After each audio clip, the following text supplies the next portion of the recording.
എനിക്ക് കുറെ വർഷങ്ങൾക്ക് മുമ്പ് എന്റെ വീട് കുമരകത്താണ്. കുമരകത്തുള്ള ഒരു ഒരു ഒരു പാലത്തിലൂടെ ആ പാലത്തിന് ചീപ്പങ്കൽ പാലം എന്നാണ് പേര് പറയുന്നത്. ആ പാലത്തിന്റെ ഓരത്തൂടെ സൈഡിലൂടെ സ്കൂൾ ബാഗിൽ തൂക്കിക്കൊണ്ട് 2 കുഞ്ഞുങ്ങൾ സ്കൂളിലേക്ക് പോവുകയാണ്. ഓളത്തിലുള്ള റോഡാണത്. നടന്നു പോകുമ്പോൾ പാലത്തിന്റെ കൈവരിയിൽ, നിങ്ങൾ എന്നെ ശ്രദ്ധിക്കുന്നുണ്ടെന്നാണ് എന്റെ ചിന്ത, പാലത്തിന്റെ കൈവരിയിൽ ഉണങ്ങിയിരിക്കുന്ന ഒരു 2 തുള്ളി ചോര ആ ചെറിയ മക്കള് കണ്ടു. ഒരുത്തൻ മറ്റവനെ വിളിച്ചു കാണിച്ചാണ്ട് പാലത്തിന്റെ കാലിൽ ഒരു ചോര ഇരിക്കുന്നു. അവർ പറഞ്ഞു, ഇതെന്താ ഇതിങ്ങനെ? അവർ 2 പേരും കൂടെ അതിന്റെ ആ സൈഡിലേക്ക് കയറി നിന്നു. ആ ചോര എങ്ങനെ അതേ ആ പാലത്തിന്റെ കൈവരിയിലൂടെ നേരെ താഴോട്ട് നോക്കുമ്പോൾ ആ വലിയ ഒരു ആറാണ്. പക്ഷെ വെള്ളം വളരെ ആഴം കുറവുള്ള ഒരു സമയം. ആ കുഞ്ഞുങ്ങൾ ഞെട്ടിപ്പോയി. ആരോഗ്യ ദൃഢഗാത്രനായ ഒരു മനുഷ്യന്റെ 2 കാലുകൾ വാളുകൊണ്ട് അറുത്തിട്ട് ആ വെള്ളത്തിന്റെ അടിയിൽ കിടക്കുകയാണ്. ആ കുഞ്ഞുങ്ങൾ വലിയ വായില് കരയാൻ തുടങ്ങി, ഒച്ചത്തിൽ നിലവിളിക്കാൻ തുടങ്ങി. മിനിറ്റുകൾ കൊണ്ട് ആ ദേശത്തിന്റെ അന്തരീക്ഷം മാറി. പോലീസിന്റെ വാഹനങ്ങൾ അലാറമിട്ട് പാഞ്ഞെത്തി. ആളുകൾ ഓടിക്കൂടി, വാഹനങ്ങൾ ബ്ലോക്കായി. ഒരു വലിയ ജനാവലി അവിടെ എത്തി. നോക്കുമ്പോൾ ഒരു മനുഷ്യന്റെ, ആരോഗ്യമുള്ള ഒരു മനുഷ്യന്റെ 2 കാലുകൾ, ആ കാലുകൾ പോലീസുകാർ വന്ന വെള്ളത്തിൽ നിന്നെടുത്തു. പിന്നത്തേതിൽ അന്വേഷണം, മിസ്സിംഗ് ആയ ആളുകളെ കുറിച്ചുള്ള അന്വേഷണം കോട്ടയം മുതൽ കേരളം മുഴുവൻ. അങ്ങനെ ഇരിക്കെ കുറെ നേരം കഴിഞ്ഞപ്പോൾ ഞെട്ടിപ്പിക്കുന്ന അടുത്ത വാർത്ത കിട്ടി. തണ്ണീർമുക്കം ബണ്ടിന്റെ താഴെ നിന്ന് ഒരു മനുഷ്യന്റെ കറുത്ത സ്റ്റാഫുള്ള വാച്ച് കെട്ടിയ കൈകളുള്ള ഒരു മനുഷ്യന്റെ അരവരെയുള്ള ഭാഗങ്ങൾ, നെഞ്ചോടുകൂടിയ ഭാഗങ്ങൾ, തലയില്ലാതെ ചാക്കിനകത്ത് പൊതിഞ്ഞ നിലയിൽ മീൻ പിടിക്കാൻ പോയവരുടെ വലയിൽ കുരുങ്ങി ഒരു മനുഷ്യന്റെ ശരീരത്തിലെ അടുത്ത ഭാഗം. ആ ഞെട്ടൽ തീരുന്നതിന് മുമ്പ് അടുത്ത വാർത്ത കയറി വന്നു. കൊച്ചിക്ക് പോകുന്ന വഴിയിൽ ഒരു കായലിൽ നിന്ന് പ്ലാസ്റ്റിക് കൂടിനകത്ത് പൊതിഞ്ഞ നിലയിൽ ഒരാളുടെ തല കിട്ടി. അങ്ങനെ അന്വേഷണം മുൻപോട്ട് പോകുമ്പോൾ മനസ്സിലായി കേരളം നടുങ്ങിപ്പോകുന്ന ഏറ്റുമാനൂർ നടന്ന ഒരു അരുംകൊലയുടെ തുടക്കമായിരുന്നു ഇവിടെ സംഭവിച്ചത്. പ്രവീൺ വധക്കേസ് എന്ന് നാം പറഞ്ഞ ഒരു പോലീസുകാരൻ ചെയ്തൊരു വലിയ ക്രൂരകൃത്യം. അങ്ങനെ ആ മനുഷ്യൻ ജയിലിലായി. ചോദ്യം ഇതാണ്, അദ്ദേഹത്തെ കുടുക്കിയതാരാണ്?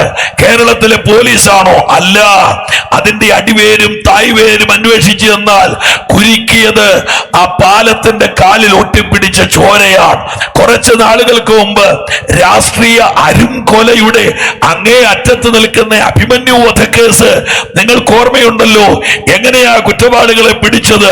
ഓട്ടോറിക്ഷയിലും ഒരു വാഹനത്തിലും ഒട്ടിയിരുന്ന പറ്റിയിരുന്ന ചോരയുടെ കറയാണ് എതിരാളികളെ കുരുക്കാനിടയാക്കിയത്.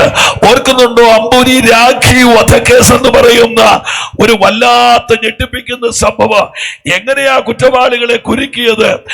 റോഡിന്റെ പക്കിൽ കിടന്ന ഒരു വസ്ത്രത്തിൽ പറ്റിയിരുന്ന ചോരയുടെ കറയാൻ. ഞാൻ എന്തിനാ ഇതെല്ലാം പറഞ്ഞെന്നറിയാമോ? ഈ ലോകത്തിലെ എല്ലാ മനുഷ്യന്റെയും ചോര അത് കുടുക്കുന്ന ചോരയാണ്, അത് കുരുക്കുന്ന ചോരയാണ്.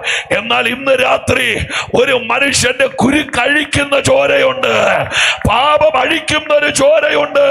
കരമടിക്കാകില കരമം അടിച്ച് ഇന്നേക്ക് 2000 വർഷത്തിന് മുമ്പ് ലോകത്തിലെ സമുന്നത കോടതിയാകുന്ന, ഇരുമ്പ് ഭരണകൂടമാകുന്ന റോമൻ കോടതിയുടെ നേരെ യേശു ചോദിച്ചൊരു ചോദ്യമുണ്ട്.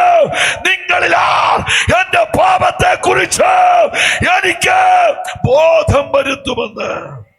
ഇന്ന് രാത്രി ഞാൻ ഈ അലറിയ ആവേശത്തോടെ ഈ പന്തലിൽ യേശുവിനെ ഉയർത്താനുള്ള കാരണം, ആകാശത്തിന്റെ കീഴിൽ മനുഷ്യന്റെ ശാപമഴിക്കാൻ, മനുഷ്യന്റെ പാപമഴിക്കാൻ കരുത്തുള്ള ഒരു ചോര 2000 വർഷം കഴിഞ്ഞിട്ടു കട്ട പിടിക്കാതെ മരിക്കാതെ ഈ പന്തലിലൂടെ ഒഴുകുന്നുണ്ട്. ഓർത്തു വിളിച്ചൊരാമേൻ പറഞ്ഞാട്. ഹല്ലേലൂയ. എനിക്കറിയില്ല പ്രിയപ്പെട്ടവരെ, ഒരു ഗതികെട്ട മനുഷ്യൻ വയലിൽ നിന്ന് കയറി വന്ന ഒരു കുറേനക്കാരൻ ആ ക്രൂശിന്റെ പിൻഭാഗം ഒന്ന് തൊട്ടതേ ഉള്ളൂ. അതൊക്കെ ഞാൻ സാധാരണ ആർത്തിയോടെ പ്രസംഗിക്കുന്ന എത്ര തവണ പ്രസംഗിച്ചാലും എൻ്റെ ഉള്ളിലെ ആവലും എന്റെ ആവേശവും തീരാത്ത ആമേൻ ദൂതുകളാണ് അതെല്ലാം. കുറേനക്കാരൻ ആമേൻ, നിങ്ങൾ എന്നെ കേൾക്കുന്നുണ്ടായിരിക്കും അല്ലേ? കുറേനക്കാരൻ കയറി പിടിച്ചത് ഒരു തടിയേല, എന്നാൽ കുറേനക്കാരനെ കയറി പിടിച്ചത് ആ തടിയേല ചോരയാണ്. ഒന്നുകൂടെ ഞാൻ പറയാം, നിങ്ങൾ കേട്ടില്ല എന്റെ യേശുവേ, ഇനി എങ്ങനെയാ അവരെ പറഞ്ഞ് മനസ്സിലാക്കുന്നത്? കുറേനക്കാരൻ കയറി പിടിച്ചത് തടിയേലാണ്, എന്നാൽ അയാളെ കയറി പിടിച്ചത് തടിയല്ല, ആ തടിയെ കൂടെ ഒഴുകി വന്നൊരു ചോരയാണ്. ആ ചോരയും കൊണ്ട് അയാൾ വീട്ടിൽ വന്നപ്പോൾ അഴിഞ്ഞത് ആ മനുഷ്യന്റെ വീട്ടിലെ ശാപമാണ്. ഗതികെട്ട 2 തലമുറകളിൽ ഒന്ന് റോമിലെ ഗവർണറായെന്ന്, ആമേ, ഒരു തലമുറ ദൈവസഭയുടെ ബിഷപ്പായെന്ന്. ഇന്ന് രാത്രിയിൽ 9:30 യോഗാശീർവാദം പറയുന്നതിന് മുമ്പ് കരിമ്പട്ട് മൂടി ആമേ പാമ്പിരയെ ചുറ്റുന്നത് പോലെ നിന്റെ തലമുറയെ ചുറ്റിക്കിടക്കുന്ന ശാപം യേശുവിന്റെ ചോരയാൽ ഇന്ന് രാത്രി അഴിയാൻ. ആ കരമൊന്ന് അടിച്ചൊന്ന് അന്യഭാഷ പറഞ്ഞ്, നിങ്ങൾ ആരാധിക്കാൻ പേടിക്കണ്ട, നിങ്ങളുടെ ആരാധന എന്റെ വണ്ടിക്കകത്ത് കയറുകയില്ല. അതിന് യോഗ്യനായ ഒരാള് ഈ പന്തലിന്റെ അകത്തൂടെ നടക്കുന്നുണ്ട്.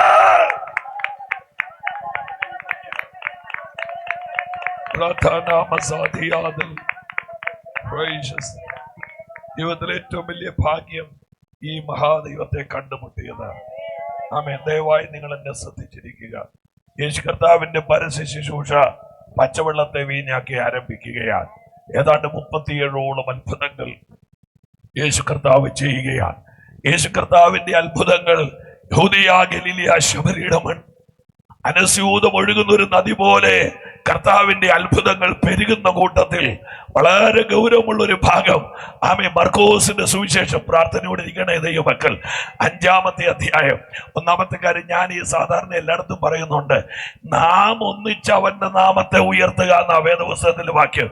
ഈവൻ ഇന്ന് രാത്രി എന്നാ ചെയ്യുന്നു എന്ന് കാണട്ടെ എന്ന് പറഞ്ഞ് ദൈവത്തെ ഓർത്ത് എന്നെ നോക്കിയിരിക്കരുത്, ഞാൻ അസ്വസ്ഥനാകും. അതുകൊണ്ട് നമുക്ക് ഒരുമിച്ച് അവന്റെ നാമത്തെ ഉയർത്താം. ഞാൻ എന്റെ വീരകഥ കഴിഞ്ഞ 30 വർഷമായിട്ട് പ്രസംഗിച്ചിട്ടില്ല. ഞാൻ പ്രസംഗിച്ചത് മുഴുവൻ വേറെ ഒരാളെ കുറിച്ചാ.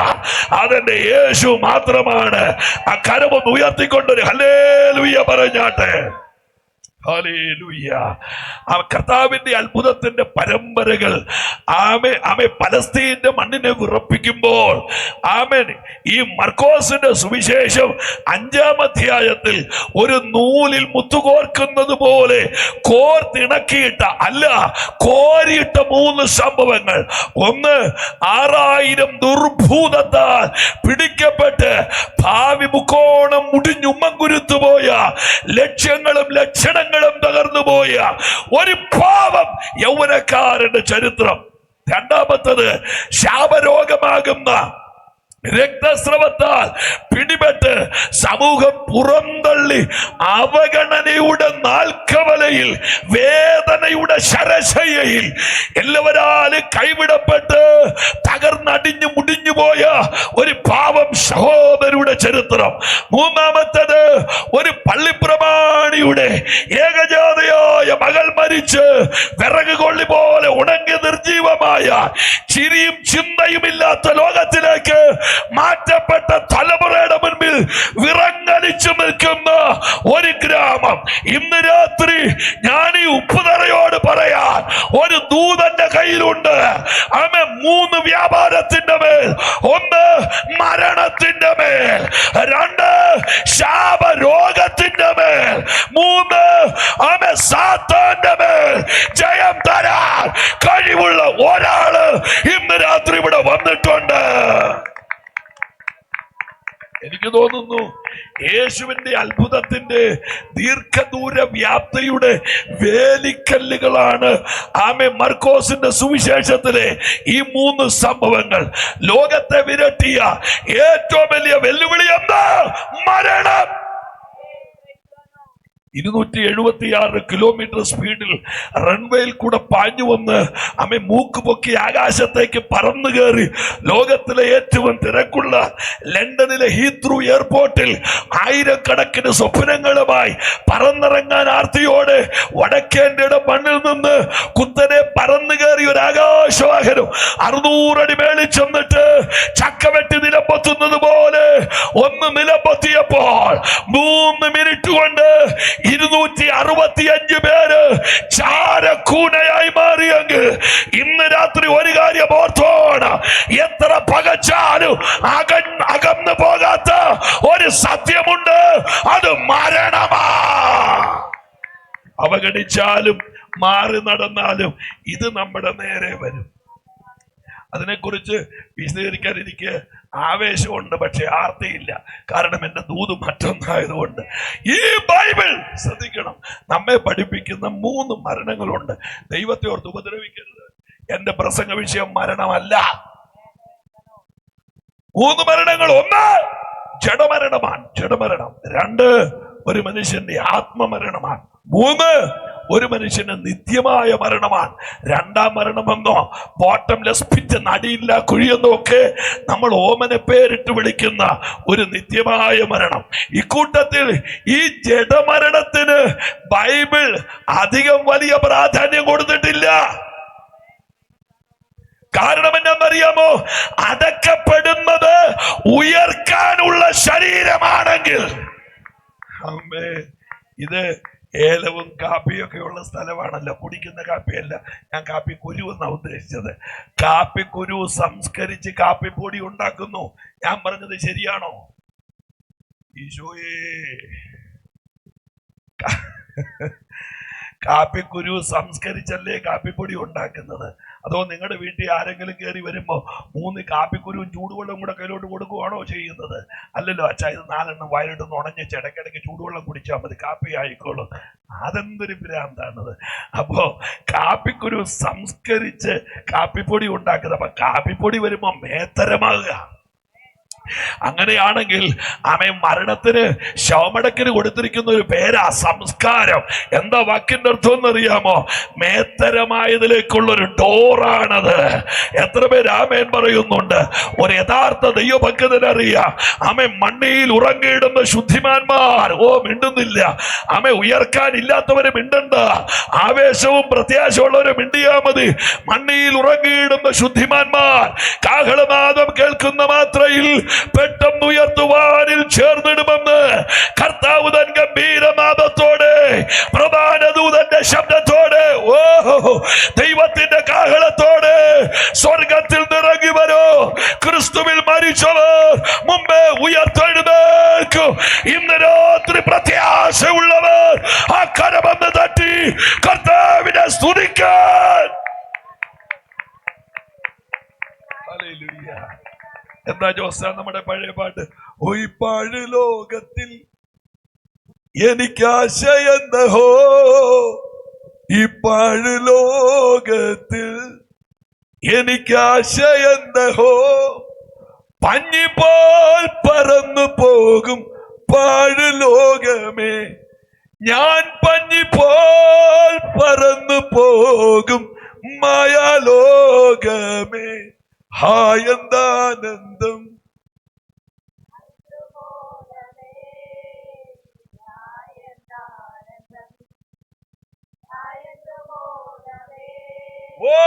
ദൂതർഗണത്തിൻ നടുവിൽ ഞാനും പ്രിയനെ വാഴ്ത്തിടുമേ. ഹല്ലേലൂയ. ആമേൻ. അപ്പോ ഞാൻ ഈ കഴിഞ്ഞ ദിവസം എവിടെയോ പറഞ്ഞു, ഞാന് യേശുവിന്റെ വരവിനെ കുറിച്ച് നടത്തിയെന്ന് 40 മിനിറ്റ് ഞാൻ അലറിക്കിടന്ന് പ്രസംഗിച്ചു. എനിക്കിപ്പോ എന്റെ അകത്ത് കിട്ടിയ വെളിപ്പാടിനൊരു വല്ലാത്ത കുഴപ്പമുണ്ട്. യോഗത്തിൽ വന്നിരിക്കുന്ന 50 പേരും മരക്കുറ്റി പോലെ ഇരുന്ന ആ കുറ്റി അവിടെ ഇരിക്കട്ടെന്നേ ഞാൻ വിചാരിക്കുള്ളൂ. ആ കുറ്റിയുടെ കൂടെ ചേരാൻ ഞാൻ തയ്യാറല്ല. കാര്യം 6 ആത്മഹത്യ വഴിമാറിയ വീട്ടിൽ നിന്നാണ് ഞാൻ ഈ പുസ്തകം എടുത്തുകൊണ്ട് ഇറങ്ങിയത്. അതുകൊണ്ട് എനിക്ക് ഇത് പറ്റില്ലാത്തതുകൊണ്ട് ഞാൻ കിടന്ന് ബഹളം വെക്കും. ഹല്ലേലൂയ. സന്തോഷത്തോടെ ഹല്ലേലൂയ പറഞ്ഞാട്ടെ. നമുക്ക് പാടിയല്ലേ പറ്റുള്ളൂ, നമുക്ക് ചാടിയല്ലേ പറ്റുള്ളൂ. അപ്പൊ വേണേ നിങ്ങൾ മനസ്സിൽ പറയുമായിരിക്കും ചെറുപ്പത്തിന്റെ ആവേശം. എനിക്ക് ചെറുപ്പമൊന്നും അല്ല. ഞാൻ യേശുവിന്റെ മഹാകരുണ പുസ്തകം നെഞ്ചോട് ചേർത്ത് പിടിച്ച് പറയാം. സഭാചാരത്തിലായിട്ട് 30ാമത്തെ വർഷമാണ്. ഇപ്പൊ ഇരിക്കുന്ന 7ാമത്തെ സഭയാ.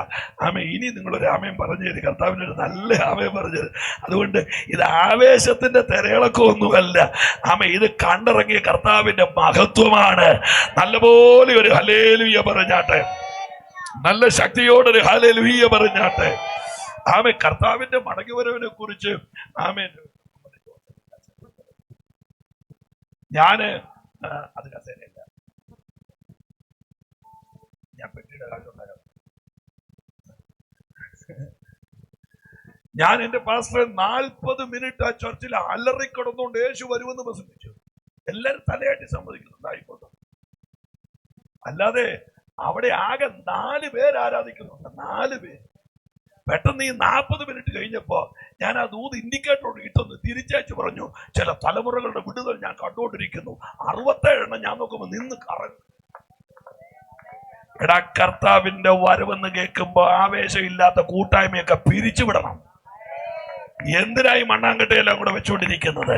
കാരണം ഇവിടെ നിന്ന് പോകുമെന്ന് പ്രതീക്ഷയിൽ നടത്തിയിട്ട് എന്നാ നടക്കാനാ? ഇന്ന് രാത്രി പ്രത്യാശയുള്ളവർ എത്ര പേരുണ്ട്? എന്റെ അപ്പാ തിരിച്ചു വരാൻ പോകയാ. രക്ഷിക്കപ്പെടാത്തവരുണ്ട്, രക്ഷിക്കപ്പെടുക. സ്നാനപ്പെടാത്തവരുണ്ട്, സ്നാനപ്പെടുക. കാരണം എന്താ? യേശു വരാറായി. ജഡമരണത്തിന് ബൈബിൾ അമിത പ്രാധാന്യം കൊടുത്തിട്ടില്ല. ഞാൻ ഒരു വാക്ക് പറഞ്ഞ ആ ഭാഗത്ത് നിന്ന് മനഃപൂർവ്വം മുൻപോട്ട് പോകാം. 90-ാം സങ്കീർത്തനം. തന്റെ നാവായിരുന്ന അഹരോന്റെ ദേഹവിയോഗത്തിൽ മനസ്സ് നൊന്ത് മലയടിവാരത്തിലേക്ക് കണ്ണു നനഞ്ഞിറങ്ങി വരുന്ന മോശ പാടിയ ഒരു സങ്കീർത്തനമുണ്ട്. സങ്കീർത്തനം 90. കർത്താവേ, നീ തലമുറയായി ഞങ്ങളുടെ സംഗീതമാകുന്നു. നീ ഭൂമിയെയും ഭൂമണ്ഡലത്തെയും നിർമ്മിക്കുന്നതിന് മുൻപേ നീ അനാദിയായും ശാശ്വതവാനായും ദൈവമാകുന്നു. നീ മർത്യനെ പൊടിയിൽ മടങ്ങി ചേരുമാറാക്കുന്നു. മനുഷ്യപുത്രന്മാരെ മടങ്ങി വരുമെന്ന് നീ അരുളി ചെയ്യുന്നു. ഇങ്ങനെ പറഞ്ഞിട്ട് മരണത്തെ കുറിച്ച് 3 വെളിപ്പാടുകൾ ആ സങ്കീർത്തനത്തിലുണ്ട്. 1, മരണം അവരെ ഒഴുക്കിക്കളയുന്നു. 2, മരണം അവരെ അരിഞ്ഞു വീഴ്ത്തുന്നു. ഇത് പറഞ്ഞ മോശ പറയുകയാ, ഒരു കൂട്ടര് മരണം ഒഴുക്കിക്കൊണ്ടുപോകുന്നു, വേറൊരു കൂട്ടര് മരണം വെട്ടി വീഴ്ത്തുകയാ. എന്നാൽ ഞങ്ങളുടെ കാര്യം അങ്ങനെയല്ല. ഞങ്ങളുടെ ആയുസ് 70, ഏറെ ആയാൽ 80, അത് വേഗം തീരും.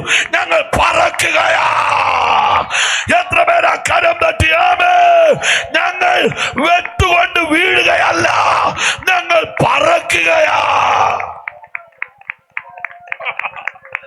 അതാ പ്രത്യാശ. ഞങ്ങൾ വീഴുകയല്ല. കണ്ടില്ലേ, ആ പുതപ്പ് മൂടിക്കൊണ്ട് ആ പതിഞ്ഞുപോയ തലയിണയിൽ നാളെ ഉണരാമെന്നുള്ള പ്രതീക്ഷയോടെ ചൂരന്മലയിൽ കിടന്ന എത്ര എണ്ണമാണ് ഒറ്റ രാത്രി കൊണ്ട് ഒരിക്കലും ഉണരാത്ത ഉറക്കത്തിലേക്ക് വഴുതിപ്പോയത്. അതാ പറഞ്ഞത്, മരണം അവരെ ഒഴുക്കിക്കളയുകയാ എന്ന് മോശ പറയുന്നു. മരണം ഞങ്ങളെ ഒഴുക്കത്തില്ല, ഞങ്ങൾ പറക്കുകയാ. കരമുയർത്തി വരാമൻ.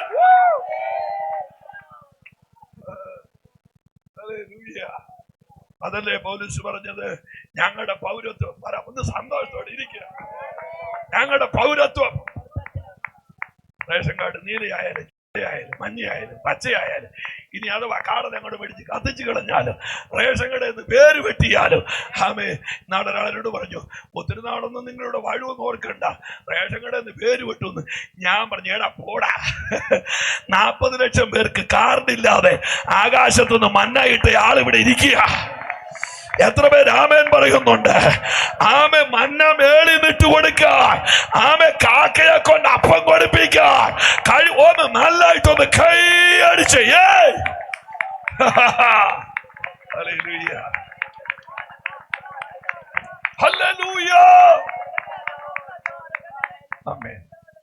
ഞാൻ അങ്ങനെ പറഞ്ഞാൽ എന്റെ ദൂതിൽ എനിക്ക് എത്താൻ മേലാതെ വരും. യായിറോസിന്റെ മകളുടെ മരണത്തിന്റെ മേൽ ജയം. ഒന്ന് ഒച്ചത്തി പറഞ്ഞ് ശരിക്കും ഒരു മരണത്തിന്റെ മേൽ അതേ പിടിച്ചാൽ കുറെ പറയണം പാസ്റ്റർമാരെ. അതിന്റെ കാര്യം എന്താണെന്നറിയോ? നിങ്ങളൊന്ന് ആഴമായിട്ട് നിന്ന് ശ്രദ്ധിക്കാവോ? ഞാനൊരു ശകലം കാര്യം പറയട്ടെ. ഞാൻ പെട്ടെന്ന് സ്കിപ്പ് ചെയ്ത് പോകും. ഞാനത് സംസാരിക്കാൻ ആഗ്രഹിക്കുന്നില്ല. യേശു ആകെ പോയത് 3 മരണ വീട്ടിലാണ്. ലോക ചരിത്രത്തിൽ ശവാടക്ക് കൂടാത്തൊരു നേതാവ് ഉണ്ടെങ്കിൽ നമ്മുടെ യേശു മാത്രമേ ഉള്ളൂ. യേശു മരണ വീട്ടിൽ പോയില്ലെന്ന് ഞാൻ പറഞ്ഞില്ല.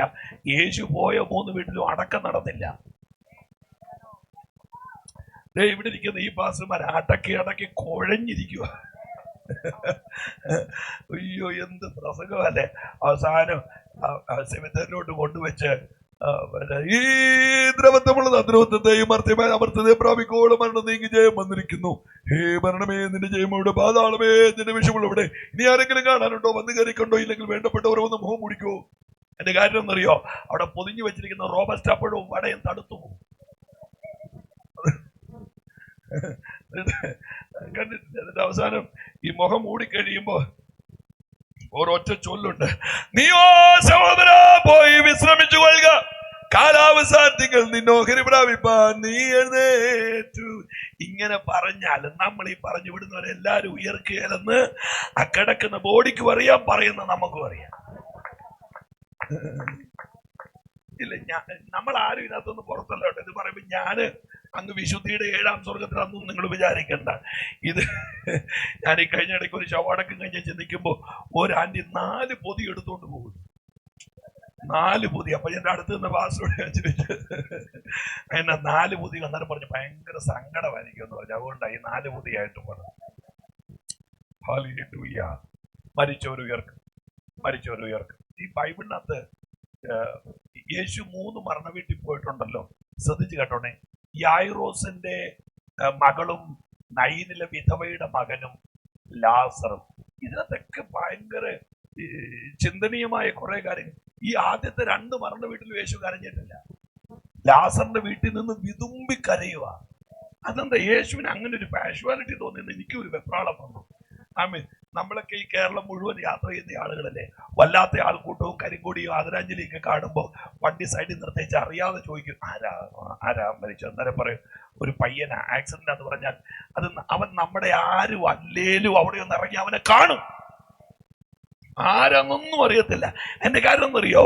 പ്രായത്തിൽ ചെറിയവർ മരിക്കുമ്പോൾ ആരും അറിയാതെ അവർ നമ്മുടെ ആരോ ആകുക. നിങ്ങൾ ഇവിടെയൊന്നും ഇല്ലേ? എന്നാ ഒരിടത്ത് നിങ്ങൾ എന്നോട് ഒന്നും തോന്നല്ലേ, ഞാൻ ദൂതിന് വേണ്ടി ഇതൊക്കെ പറയുന്നത് കേട്ടോ. ഒരിടത്ത് വണ്ടി നിർത്തിയേച്ച് അവിടെ നിർത്തിച്ച് മരണമാണോ? ആ മരണമാണ്. ആരാ? ഇവിടുത്തെ അച്ഛന. എത്ര വയസ്സുണ്ട്? 97. എന്റെ മുഖത്തോട് നോക്കണേ, 97. അതിന്റെ അർത്ഥം എന്നറിയാം, എന്തിന് ഇത്രയും നാൾ ഇരുന്നെന്നുള്ളതാണ്. അപ്പം ഈ 2 മരണ വീട്ടിൽ കരയാത്ത യേശു ലാസറിന്റെ വീട്ടിൽ പോയി കരയുക. ഞാൻ കർത്താവിനോട് ചപ്പേ, അങ്ങ് എന്തിനാ ഇവിടെ കരഞ്ഞത്? എനിക്ക് മനസ്സിലായ ഒരു കാര്യം ഞാൻ പറയാം. മറ്റേ 2 മരണ വീട്ടുകാരും പ്രശ്നം ഉള്ളപ്പോ പ്രശ്നം വന്നപ്പോ യേശുവിനെ കാണാൻ വേണ്ടി വന്നതാ. എന്നാൽ ലാസറിന്റെ വീട് ആരാധിച്ചോണ്ടിരുന്നപ്പോ പ്രശ്നം ഉണ്ടായ വീടാ. ദൈവത്തെ സേവിക്കുന്നവനോടുള്ള ദൈവത്തിന്റെ മനോഭാവം വേറെയാ. ഹല്ലേലൂയ. ഇനി ഒരു കാര്യം പറഞ്ഞാൽ മനഃപൂർവ്വം ഒഴിവാക്കുക. ഈ 2 വീട്ടിലും പറയാത്തൊരു ദൂത് ലാസറിന്റെ വീട്ടിൽ പറഞ്ഞിട്ട്, ആം ദി റിസറക്ഷൻ, ഞാൻ തന്നെ ഞാൻ തന്നെ പുനരുത്ഥാനമാകുന്നു. അങ്ങനെയാണെങ്കിൽ ലാസറിന്റെ ഉയർപ്പ് പുനരുത്ഥാനത്തിന്റെ നിഴലാ. കേട്ടില്ല? കമോൺ. ലാസറിന്റെ ഉയർപ്പ് പുനരുത്ഥാനത്തിന്റെ നിഴലാണ്. ഹല്ലേലൂയ. ലാസറിനെ ഉയർപ്പിച്ചത് പന്തിക്കിരുത്താനാ. അങ്ങനെയാണെങ്കിൽ കാഹളം ധ്വനിക്കുമ്പോൾ അവനോട് കൂടെ ഇരിക്കാൻ ഒരു തലമുറ ഇവിടെ നിന്ന് പോകാൻ പോകുകയാ.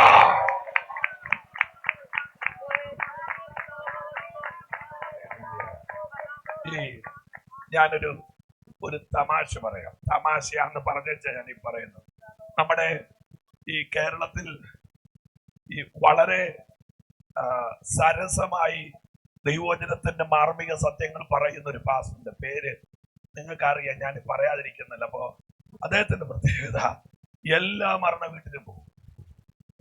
എല്ലാ മരണ വീട്ടിലും അറിയാൻ തോന്നുന്നു, അങ്ങോട്ടും കൂടി അസംബന്ധം എല്ലാ മരണ വീട്ടിലും. അപ്പൊ ഒരു മരണ വീട്ടിൽ ചെന്നപ്പോ ഒരു ആന്റി അമ്മച്ചി മരിച്ചു കിടക്ക, ചിന്നമ്മ. അപ്പൊ അച്ഛൻ ആ ശവപ്പെട്ടിയുടെ തലയ്ക്ക് കാണണമല്ലോ. പുള്ളി ഇങ്ങനെ ഇരിക്കുമ്പോ വരുന്ന വാസ്ത്രമാര് മുഴുവൻ ഈ അപ്പച്ചനെ ആശ്വസിപ്പിക്കുക. സാരയില്ല അപ്പച്ച, രോഗമില്ലാത്ത ശരീരത്തോടെ ചിന്നമാന്റിയെ കാണാം, തേജസ് ഉടുത്തവളായി ചിന്നമാന്റിയെ കാണാം. അങ്ങനെ ചിന്നമാന്റി ഇങ്ങനെ വൈറലായി നിൽക്കുക ആ വീട്ടിൽ. അന്നേരം ഈ മനുഷ്യൻ മൈക്ക് എടുത്ത് വെച്ച് പറഞ്ഞു, ആമേ കർത്താവിന്റെ ഇവിടുന്ന് ഉയർക്കുന്നത് ഒരു ചിന്നമ്മേനെ കാണാനല്ല, യേശുവിനെ കാണാനാണ്.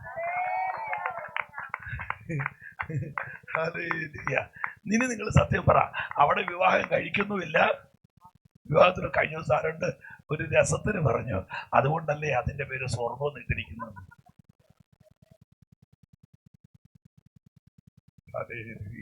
മുൻപോട്ട് പോകാം. ശാരീരിക മരണത്തിന് ബൈബിൾ കൊടുത്തിരിക്കുന്ന പ്രാധാന്യം ഉയർക്കാനുള്ളത് കൊണ്ട് ഉറക്കമെന്നാണ് ഇതിനെ വിളിച്ചിരിക്കുന്നത്. നിദ്ര എന്ന് വിളിക്കുന്നു. ലാസറേ, ഒരൊറ്റ വിളിയാണ്. ആമേ, ഒറ്റ വിളിക്കകത്ത് ആമേൻ ആ ശരീരം റാപ്ചർ, ആമേ, ഒരു പരുന്ത് കോഴിക്കുഞ്ഞിനെ കോരിക്കൊണ്ട് പോകുന്നത് പോലെ നാം ഇവിടെ നിന്ന് പോകെ വിട്ടേ. ആ ഭാഗം ഞാൻ മനഃപൂർവ്വമായിട്ട് വിട്ടേക്കുന്നു. രക്ഷിക്കപ്പെടാത്തവരുണ്ടെങ്കിൽ രക്ഷിക്കപ്പെടണം, സ്നാനപ്പെടാത്തവരുണ്ടെങ്കിൽ പറ സ്നാനപ്പെടണം, ആത്മനിറവ് പ്രാപിക്കാത്തവരുണ്ടെങ്കിൽ ആത്മനിറവ് പ്രാപിക്കണം. ഇനി രക്ഷിക്കപ്പെട്ട് സ്നാനപ്പെട്ടിട്ടും ആരും കാണാതെ കുരുത്തക്കേട് കാണിച്ച് നടക്കുന്നവരുണ്ടെങ്കിൽ അവരും ഗുണം വരണം. കാരണം ആമ യേശു കർത്താവിന്റെ വരവെടുത്തു. ആമ ഇത്രയും നാൾ ഓടിയിട്ട് ആ നിത്യത നഷ്ടപ്പെട്ടു പോയെന്ന് വരാതിരിപ്പാൻ ഈ കൺവെൻഷൻ ഒരു കാരണമായി തീരട്ടെ എന്ന് ഞാൻ കർത്താവിനോട് പ്രാർത്ഥിക്കുകയാണ്. ഇനി രണ്ടാമത്തത് ശാപരോഗമാണ്. എന്താ? രക്തസ്രാവം. അയ്യോ എന്റെ ജോസ, എനിക്കത് വായിച്ചിട്ട് പിടികിട്ടുന്നില്ല. ഞാൻ പത്രത്തിൽ വായിച്ചു, ആക്സിഡന്റ് ആയി ചെറുക്കൻ റോട്ടിൽ കിടന്നു, 30 മിനിറ്റ് ചോര വാർന്നു, ചെറുക്കൻ മരിച്ചുപോയി. ഡോക്ടർ പറഞ്ഞ 5 മിനിറ്റ് കൂടെ മുമ്പ് കൊണ്ടുവന്നിരുന്നെങ്കിൽ രക്ഷിക്കാമായിരുന്നു. കാറടിച്ചു, വണ്ടിക്കകത്തിരുന്ന് ബ്ലീഡിംഗ് ഉണ്ടായി, ആള് മരിച്ചുപോയി. അരമണിക്കൂർ ചോര വാർന്നാൽ മരിക്കും. ജോൺസൺ പാസ്റ്ററിനെ കേൾക്കുന്നുണ്ടോ? 1 മണിക്കൂർ ചോര വാർന്നാൽ മരിക്കും. പക്ഷെ എനിക്കിത് മനസ്സിലാകുന്നില്ല. 12 വർഷം പിശാച് ഇരുന്ന് ചോര ഊറ്റിട്ടും അവള് മരിച്ചിട്ടില്ല. ഇന്ന് രാത്രി ഞാൻ ദൈവമക്കളുടെ ദൂത് പറയാ, ആമേ, പിശാച് എത്ര പരിശ്രമിച്ചാലും നിയോഗമുള്ളവരുടെ പ്രാണനെ തൊടാൻ ആ കരവന്നടിച്ച് ഇന്ന് രാത്രി ഏതൊക്കെയോ മരണശക്തികൾ ചിലര് വിട്ടുമാറട്ടെ. പോരാ പോരാ, come on somebody.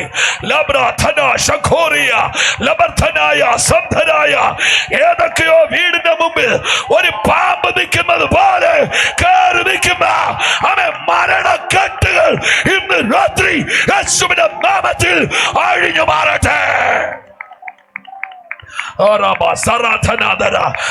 ശക്തിയോടെ ആരാധിക്കാമോ? എന്നോട് ദൈവം പറയുന്നു, ആമേ, ആ മരണ ശക്തികൾ ആമേ ഇന്ന് രാത്രി, നാളെയല്ല ഇപ്പോൾ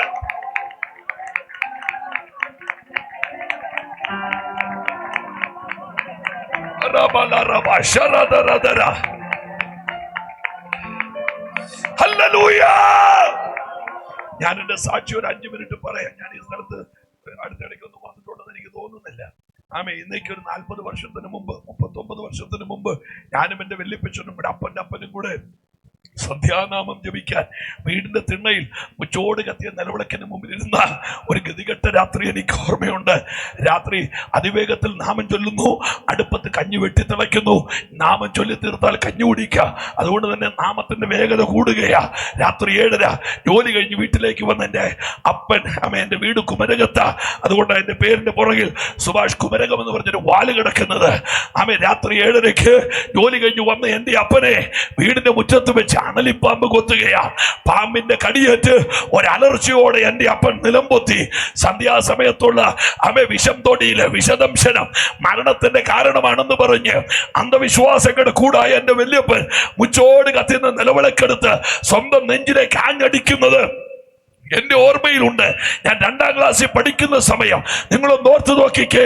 ഒരു ചിരി കരച്ചിലാകാൻ എന്നാ നേരം വേണം, ഒരു ആഹ്ലാദം അപകടമാകാൻ എന്നാ സമയം വേണം. അല്ലേലും ദുരന്ത രംഗബോധമില്ലാത്ത കോമാളിയല്ലേ വീടിന്റെ തിണ്ണയിൽ എണ്ണയോടുകൂടെ തിരിയോടുകൂടെ നിലവിളക്ക് മറിഞ്ഞു കിടക്കുന്നു. കൺമണി കൺമണി പുറകോട്ട് വളർന്ന് ഉച്ഛ്വാസ വേഗതയിലായി സുബോധം അബോധമായി വല്യപ്പൻ തിണ്ണയിൽ കിടക്കുന്നു. പാമ്പിന്റെ കടിയേറ്റ് എന്റെ അപ്പൻ മുറ്റത്ത് കിടക്കുകയാ, അടുപ്പത്ത് കഞ്ഞി വെട്ടിത്തിളയ്ക്കുകയാ. ഇന്ന് രാത്രി പന്തലിരിക്കുന്നവർ ഓർത്തോണം, അഹങ്കാരം കൊണ്ട് അരമുറുക്കരുത്. നീ ജീവനോടെ ഇരിക്കുന്നത് ദൈവത്തിന്റെ കരുണയാ. നല്ലപോലെ ലൗഡായിട്ട് ഒരു ഹല്ലേലൂയ പറ. നീ ചിരിക്കുന്നത് ദൈവത്തിന്റെ കരുണ. നിന്റെ തലമുറ വൈകുന്നേരം വീട്ടിൽ വന്നത് ദൈവത്തിന്റെ കരുണ. ആമേൻ. ഞാൻ സാധാരണ എല്ലായിടത്തും പറയും ദേവദാസന്മാരെ, അന്ന് രാത്രി കഞ്ഞി വിളമ്പിയില്ല, അന്ന് രാത്രി കഞ്ഞി പാത്രത്തിൽ വിളമ്പിയില്ല, അന്ന് രാത്രി ചമ്മന്തിയോടുകൂടെ കഞ്ഞി കോരി കുടിച്ചില്ല. ആ കഞ്ഞി അവിടെ കിടന്നു. അപ്പനെ കോട്ടയം കാരിത്താസിലും വല്യപ്പനെ കോട്ടയം മെഡിക്കൽ കോളേജിലും അഡ്മിറ്റ് ചെയ്തു. ഞാൻ ഉപ്പുതറയോടൊരു ദൂത് പറയട്ടെ, വെച്ച കഞ്ഞി കുടിപ്പിക്കാത്ത ശാപം ഏതൊക്കെയോ വീടിന്റെ അകത്തുണ്ട്. വെച്ച കഞ്ഞി, കമോൺ somebody, വെച്ച കഞ്ഞി കുടിപ്പിക്കാത്ത ശാപം. അയ്യോ, ഈ കൺവെൻഷൻ പൈസ കൂടിയിട്ട് നടത്തുന്നതല്ല. ഏതൊക്കെയോ വീടിന്റെ അകത്ത് ആ ശാപം യേശു അഴിക്കുകയാ. കരമടിച്ച് നിങ്ങൾ ഇവിടെ ഇരിക്കുമ്പോൾ ഏതോ വീടിന്റെ സിറ്റൗട്ടിൽ, ഏതോ വീടിന്റെ ടെറസിൽ, ഏതോ വഴിയിൽ, ഏതോ പോസ്റ്റിൽ ചോരുന്നു. സ്നേഹിത, ഇന്ന് രാത്രി ആ വീടിനകത്ത് യേശുവിന്റെ കരം ചലിക്കുകയാ. പ്രാർത്ഥിക്കുക, പ്രാർത്ഥിക്കുക, പ്രാർത്ഥിക്കുക, പ്രാർത്ഥിക്കുക.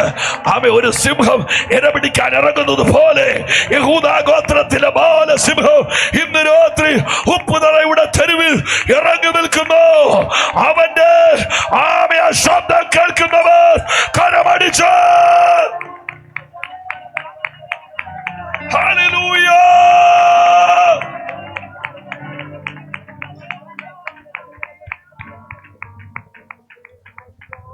എന്റെ അപ്പൻ കോട്ടയം കാരിദാസിൽ കിടക്കുമ്പോ ആദ്യം ലോകത്തോട് വിട പറഞ്ഞത് വല്യപ്പനാണ്.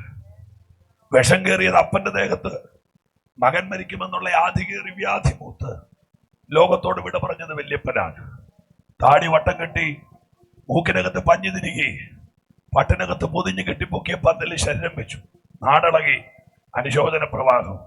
വീടിന്റെ തെക്ക് ഭാഗത്ത് പച്ചമാവിന്റെ വിറക് വെട്ടിയടിക്കിയ ശരീരം ചിതക്കി കൊടുത്തു. ആളിക്കത്തുന്ന വിറകിന്റെ അഗ്നി ആ ശരീരത്തെ ചാമ്പലാക്കി. നെയ്തെടുത്ത് 6 പച്ചവട്ടിക്കത്ത് ചാരം കോരി. ആമേൻ. ചാരം വെള്ളത്തിലൊഴുക്കി അസ്ഥി അടിമയും വെച്ച് ബലിപ്പുര കെട്ടിയ ദിവസങ്ങൾ എന്റെ ഓർമ്മയിലുണ്ട്. പക്ഷെ നിങ്ങൾക്ക് കേൾക്കണോ, ദുരന്തം വേട്ടയാടുന്ന എന്റെ വീട്, എന്റെ വല്യപ്പന്റെ ചിതയിലെ മണ്ണിന്റെ ചൂട് മാറുന്നതിന് മുമ്പ് കോട്ടയം കാരിത്താസ് ആശുപത്രി 5 തവണ ചോര മാറിയിട്ടും ശരീരത്തിലെ വിഷം മാറാത്തവരായി എന്റെ അപ്പന്റെ നെറുക മുതൽ പാദം വരെ വീങ്ങ് വീർത്ത് ഇന്നർ ഓർഗൻസ് മുഴുവൻ കേടായി ആശുപത്രി എന്റെ അപ്പനെ കൈവഴിയുകയാ. ഇന്ന് രാത്രി ഞാൻ ഉപ്പുതരോട് ദൂത് പറയാ, എന്റെ യേശു ഒരുത്തരെ തൊട്ടാൽ അവനെ നേരെയാക്കാൻ ഒരാശുപത്രിക്കും പറ്റുകയില്ല. come on, hallelujah. യേശു ഒരുത്തനെ തൊട്ടാൽ, അയ്യോ നിങ്ങൾ മിണ്ടുന്നില്ല, ഇനി എന്നും മിണ്ടാനാ. യേശു ഒരുത്തനെ തൊട്ടാൽ അവനെ നേരെയാക്കാൻ ഒരു മന്ത്രത്തിനും പറ്റില്ല, ഒരു മരുന്നിനും പറ്റില്ല. അവനെ നേരെയാക്കാൻ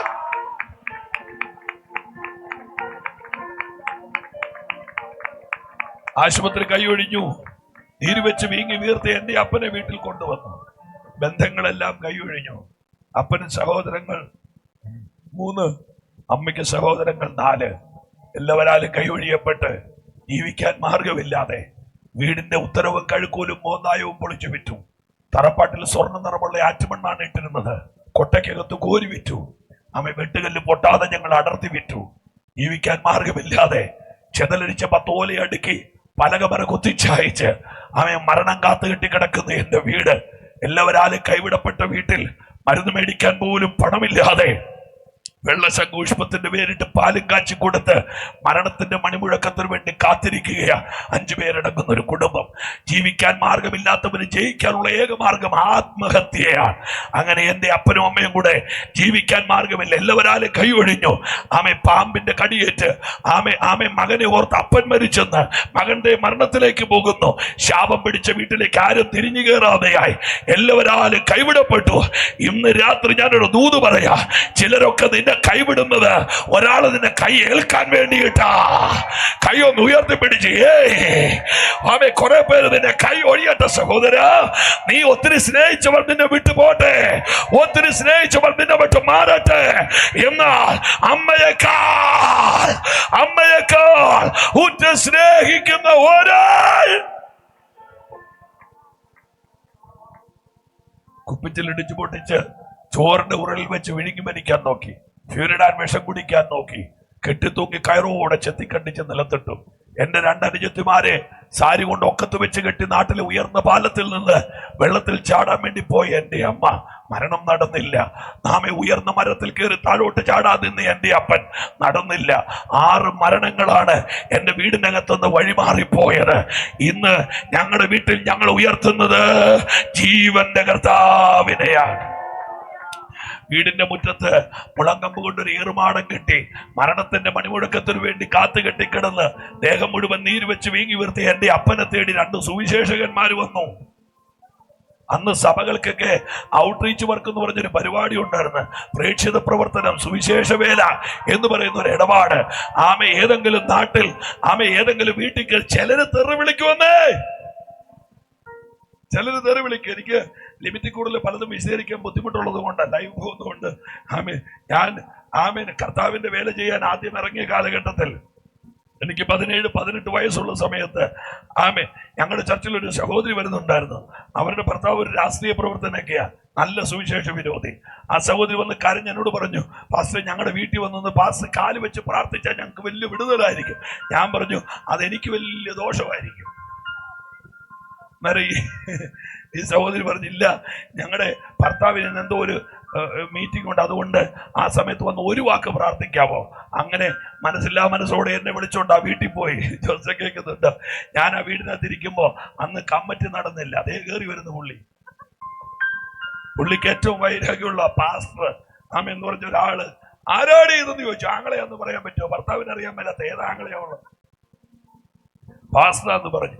ഈ മനുഷ്യൻ അകത്തോട്ട് പോയി. പിന്നെ ഞാൻ കാണുന്നത് ഒരു അരിവാളും എടുത്തോണ്ട് അകത്തുനിന്ന് വരുന്നത്. അന്ന് ഞാൻ അവിടെ നിന്ന് ഇറങ്ങിയ ഓടിയ ഓട്ടം, ഞാന് നേരെ ഓടിയിരുന്നെങ്കിൽ PT ഉഷേന്റെ ഏരിയയിൽ പോലും വരത്തില്ലായിരുന്നു. ഒരൊറ്റ ഓട്ടമാണ്. ഞാൻ പിന്നെ വഴിക്ക് പോയിട്ടില്ല. കാരണം ഈ സ്റ്റേജിൽ കിടന്ന് കസർത്ത് കാണിക്കുന്ന പോലെയല്ല പ്രശ്നം വരുമ്പോ.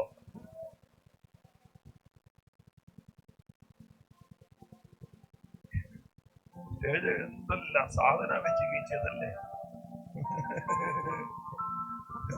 കർത്താവ് ഇതൊക്കെ കേട്ടോണ്ട് ചിരിക്കുക. കാര്യം പണ്ട് പത്രോസ് വീരവാദം പറഞ്ഞപ്പോ കർത്താവ് ചിരിച്ചോണ്ട് പറഞ്ഞില്ലേ, ഗോതമ്പ് മണി പോലെ മാറ്റാൻ ചോദിച്ചാൽ ഞാൻ കൊടുക്കാത്തോണ്ടായി ആണ് വെള്ളമെടുപ്പ് ഇട്ടുകൊണ്ടിരിക്കുന്നത്, ഇല്ലെങ്കിൽ എവിടെയോ എത്തിപ്പോയത്. എന്റെ പ്രിയരെ, ഞാൻ പറയുന്നുണ്ടല്ലോ, കൂടുതൽ ഗമിക്കാതിരിക്കുന്നതാണ് നമുക്ക് നല്ലത്.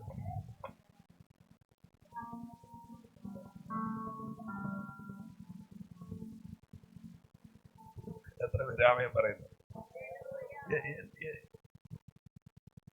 എന്നാ യോഗ്യതയെ പറയാം. ഇന്ന് രാത്രി തൊണ്ടയടച്ചാൽ നാളെ യോഗയില്ല. നാളെ തൃശ്ശൂരിനപ്പുറം വടക്കാഞ്ചേരിക്കപ്പുറം ചേലക്കരയിൽ പോയി എനിക്ക് പ്രസംഗിക്കണം. ലൊക്കേഷനൊക്കെ വന്നിട്ടുണ്ട്.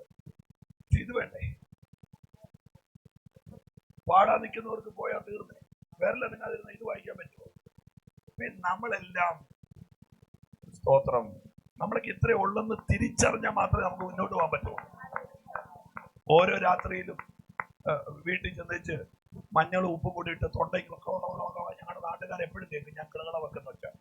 ഇങ്ങനെ തൊണ്ടള വെക്കുമ്പോ ഈ ഇതെല്ലാം കൂടി ഇങ്ങനെ കിളകള വെച്ച് അകത്തോട്ട് കയറി ചെന്ന് കട്ടിലിരുന്ന് ഞാൻ കർത്താവിനോട്, കർത്താവേ എന്നാ കിളകള വെച്ചാലും നീ തുറന്നാലേ തുറക്കൂ, നീ തുറന്നാലേ തുറക്കൂടില്ല. കച്ചവടമൊക്കെ ഇന്ന് രാത്രി കർത്താവിനോട് ഒത്തിരി സ്നേഹം വരുന്നു. അയ്യോ അപ്പാ, നിർത്തിയതിനായിട്ട് ഒത്തിരി നന്ദി. എല്ലാരും കൈവിട്ട ഞങ്ങളുടെ വീട്ടിൽ സുവിശേഷന്മാർ വന്ന് എന്റെ അപ്പനോട് സുവിശേഷം പറഞ്ഞു. ഓ വീടും വയലും തോട്ടവുമെല്ലാം നേടുവാനുള്ള സമയമിതല്ല, കാടും മലയും. അതാ സുവിശേഷീകരണ സഭയുടെ ദൗത്യമാണ്. നിങ്ങൾ എല്ലാവരും എന്നെ കേൾക്കുന്നുണ്ടല്ലോ അല്ലേ? അങ്ങനെ 200 രൂപ വിലയുള്ള ഒരു പ്ലാസ്റ്റിക് കസേരയിൽ ഇരുത്തിക്കൊണ്ട് ചുമന്നുകൊണ്ട് എന്റെ അപ്പനെ പ്രാർത്ഥനയ്ക്ക് കൊണ്ടുപോയി. എന്റെ അപ്പൻ എന്റെ കർത്താവ് എന്റെ അപ്പനെ തൊട്ട് സൗഖ്യമാക്കി വീട്ടിൽ കൊണ്ടാക്കി. ഞങ്ങളുടെ വീട്ടിൽ ഞങ്ങൾ ഉപദേശിമാർ 5 എണ്ണമാണ്. ഞാനത് എല്ലായിടത്തും പറയുന്ന 2 IPC, 1 AG, 1 ന്യൂ ഇന്ത്യ, 1 സ്വതന്ത്ര സഭ. ജോസാനൊക്കെ എത്ര മാസങ്ങൾ ജോസിന്റെ എത്രയോ വർഷങ്ങളായിട്ട്. ഞാനിത് സന്തോഷത്തോടെ എവിടെയോ പറഞ്ഞപ്പോ ഒരാൾ യോഗം കഴിഞ്ഞോണ്ടിരിക്കുക, തോത്രാഴ്ച എല്ലാം കൂടെ എവിടെയാ വെക്കുന്നത്? 5 പറയുന്നു പറഞ്ഞ പപ്പടമൊന്നും കേൾക്കുന്ന ആളുകളാണ്. എന്നാ ചെയ്യാൻ? കർത്താവ് എത്ര നല്ലതാണ്. ഇനി നമ്മൾ ഈ ദൂതിന്റെ ഗൗരവത്തിലേക്ക് വന്ന് വളരെ അത്യാവശ്യമുള്ള കാര്യങ്ങൾ തുരുമ്പടിക്കാതെ, ക്ലാവ് പിടിക്കാതെ, അതിന്റെ തനത് നിറവിൽ നിങ്ങളോടൊന്ന് പറഞ്ഞിട്ട് പ്രാർത്ഥിപ്പാൻ ഞാൻ കർത്താവിന്റെ കൃപയിൽ ശരണപ്പെടുകയാണ്. നിങ്ങൾ TV ആയിട്ട് നോക്കി നേരം കളയണ്ട. ഞാനിവിടെ പച്ചയ്ക്ക് നിൽക്കുമല്ലേ. ഇങ്ങോട്ട് നോക്കി വെറുതെ, അങ്ങോട്ട് നോക്കി വെറുതെ കോങ്ങണ്ണം വരുത്തണ്ട. ഇങ്ങോട്ട് നോക്ക്. പിന്നെ മർക്കോസിന്റെ സുവിശേഷം 5-ാം അധ്യായം. ഇവിടെ എനിക്ക് നിങ്ങളുടെ അറ്റൻഷൻ എനിക്ക് വളരെ അത്യാവശ്യമുണ്ട്, പ്ലീസ്. 5-ാം അധ്യായത്തിലെ ഒരു ചെറുപ്പക്കാരൻ.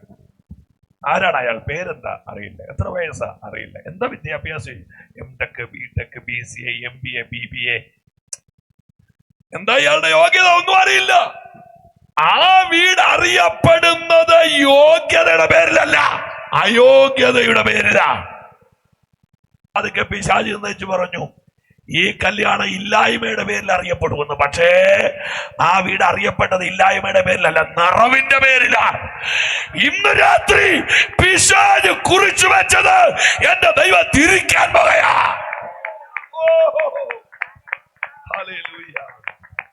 നിന്റെ നാടിനെ കുറിച്ച്, നിന്റെ വീടിനെ കുറിച്ച്, നിന്റെ തലമുറയെ കുറിച്ച്, നിന്റെ ശുശ്രൂഷയെ കുറിച്ച്, നിന്റെ സഭയെ കുറിച്ച്, നിന്റെ ദർശനത്തെ കുറിച്ച് പിശാച് എഴുതി വെച്ച ആ കറുത്ത ചാപ്റ്ററിന് ഒരു ഗ്ലോറിയാക്കി മാറ്റാൻ ഒന്ന് ആർത്ത് വിളിച്ചൊരു ഹല്ലേലൂയ പറഞ്ഞാട്ടെ. ഏതാ സ്ഥലം? പറയാം, ഗദരദേശം. എന്താ പ്രശ്നം? ഒരു ചെറുപ്പക്കാരൻ. എന്താ രോഗം? 6000 ഭൂതം അവന്റെ അകത്തിരിക്കുക. 6000 ഭൂതം. നിങ്ങൾ ഇന്ന് കേൾക്കുന്നുണ്ടായിരിക്കും അല്ലേ? 7 ഭൂതം കയറിയ ഒരു സഹോദരിയെ കുറിച്ച് പറഞ്ഞില്ലേ ബൈബിൾ? 7 ഭൂതം കയറിയവൾ ഭ്രാന്തിയായിരുന്നു. നിങ്ങൾ കേട്ടില്ലല്ലോ? 7 ഭൂതം കയറിയവൾ ഭ്രാന്തിയായെങ്കിൽ പാസ് നമുക്കൊന്ന് കൂട്ടാം.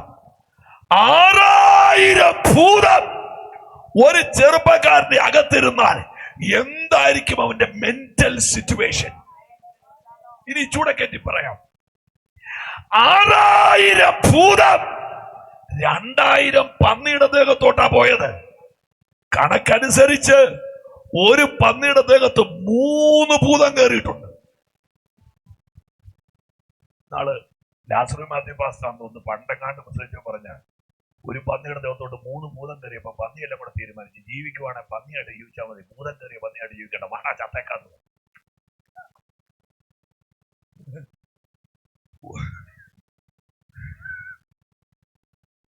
ഒറിജിനൽ പന്നിയായിട്ട് ജീവിക്കുന്ന അതിന് വന്നത് പന്നിക്ക് പോലും വേണ്ടാത്ത സാധനമാണ് നമ്മൾ ഈ അടുക്കിക്കൊണ്ട് നടക്കുന്ന ഓർത്തോണം.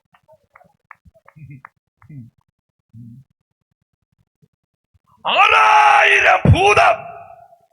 ഇനി ബൈബിളിൽ ചില തെളിവുകൾ കിടപ്പുണ്ട്. ഇത് പോയിട്ട് വേറെ 7 പേരെ വിളിച്ചോണ്ട് വരുമോ? ഇല്ലേ? നിങ്ങൾ തലകുലിക്കില്ല, ഇതെല്ലാം വെറുതെ ഇരിക്കും കേട്ടോ. ഞാൻ പറഞ്ഞ പൊട്ടത്തരം വന്നവരോ വേറെ പോയി വിളിച്ചോണ്ട് വരുമെന്നില്ലേ? അടിച്ചു തെളിച്ചിട്ടേച്ച് കഴിഞ്ഞാൽ, അപ്പോ ഈ ദുരാത്മാവ് ഒരാളുടെ ദേഹത്ത് വന്നാൽ ഉദ്ദേശിക്കുന്ന കാര്യം നടക്കുന്നില്ലെങ്കിൽ കൂടുതൽ ആളെ കൊണ്ടുവരും. അപ്പോ ഈ ചെറുപ്പക്കാരനെ കൊല്ലാൻ വേണ്ടി ആദ്യം വന്നത് 5 പേരായിരിക്കും. നടക്കാതെ വന്നപ്പോ 10ആയി, പിന്നെ 50ആയി, പിന്നെ 100ആയി. നിങ്ങൾ വിട്ടുന്നില്ല.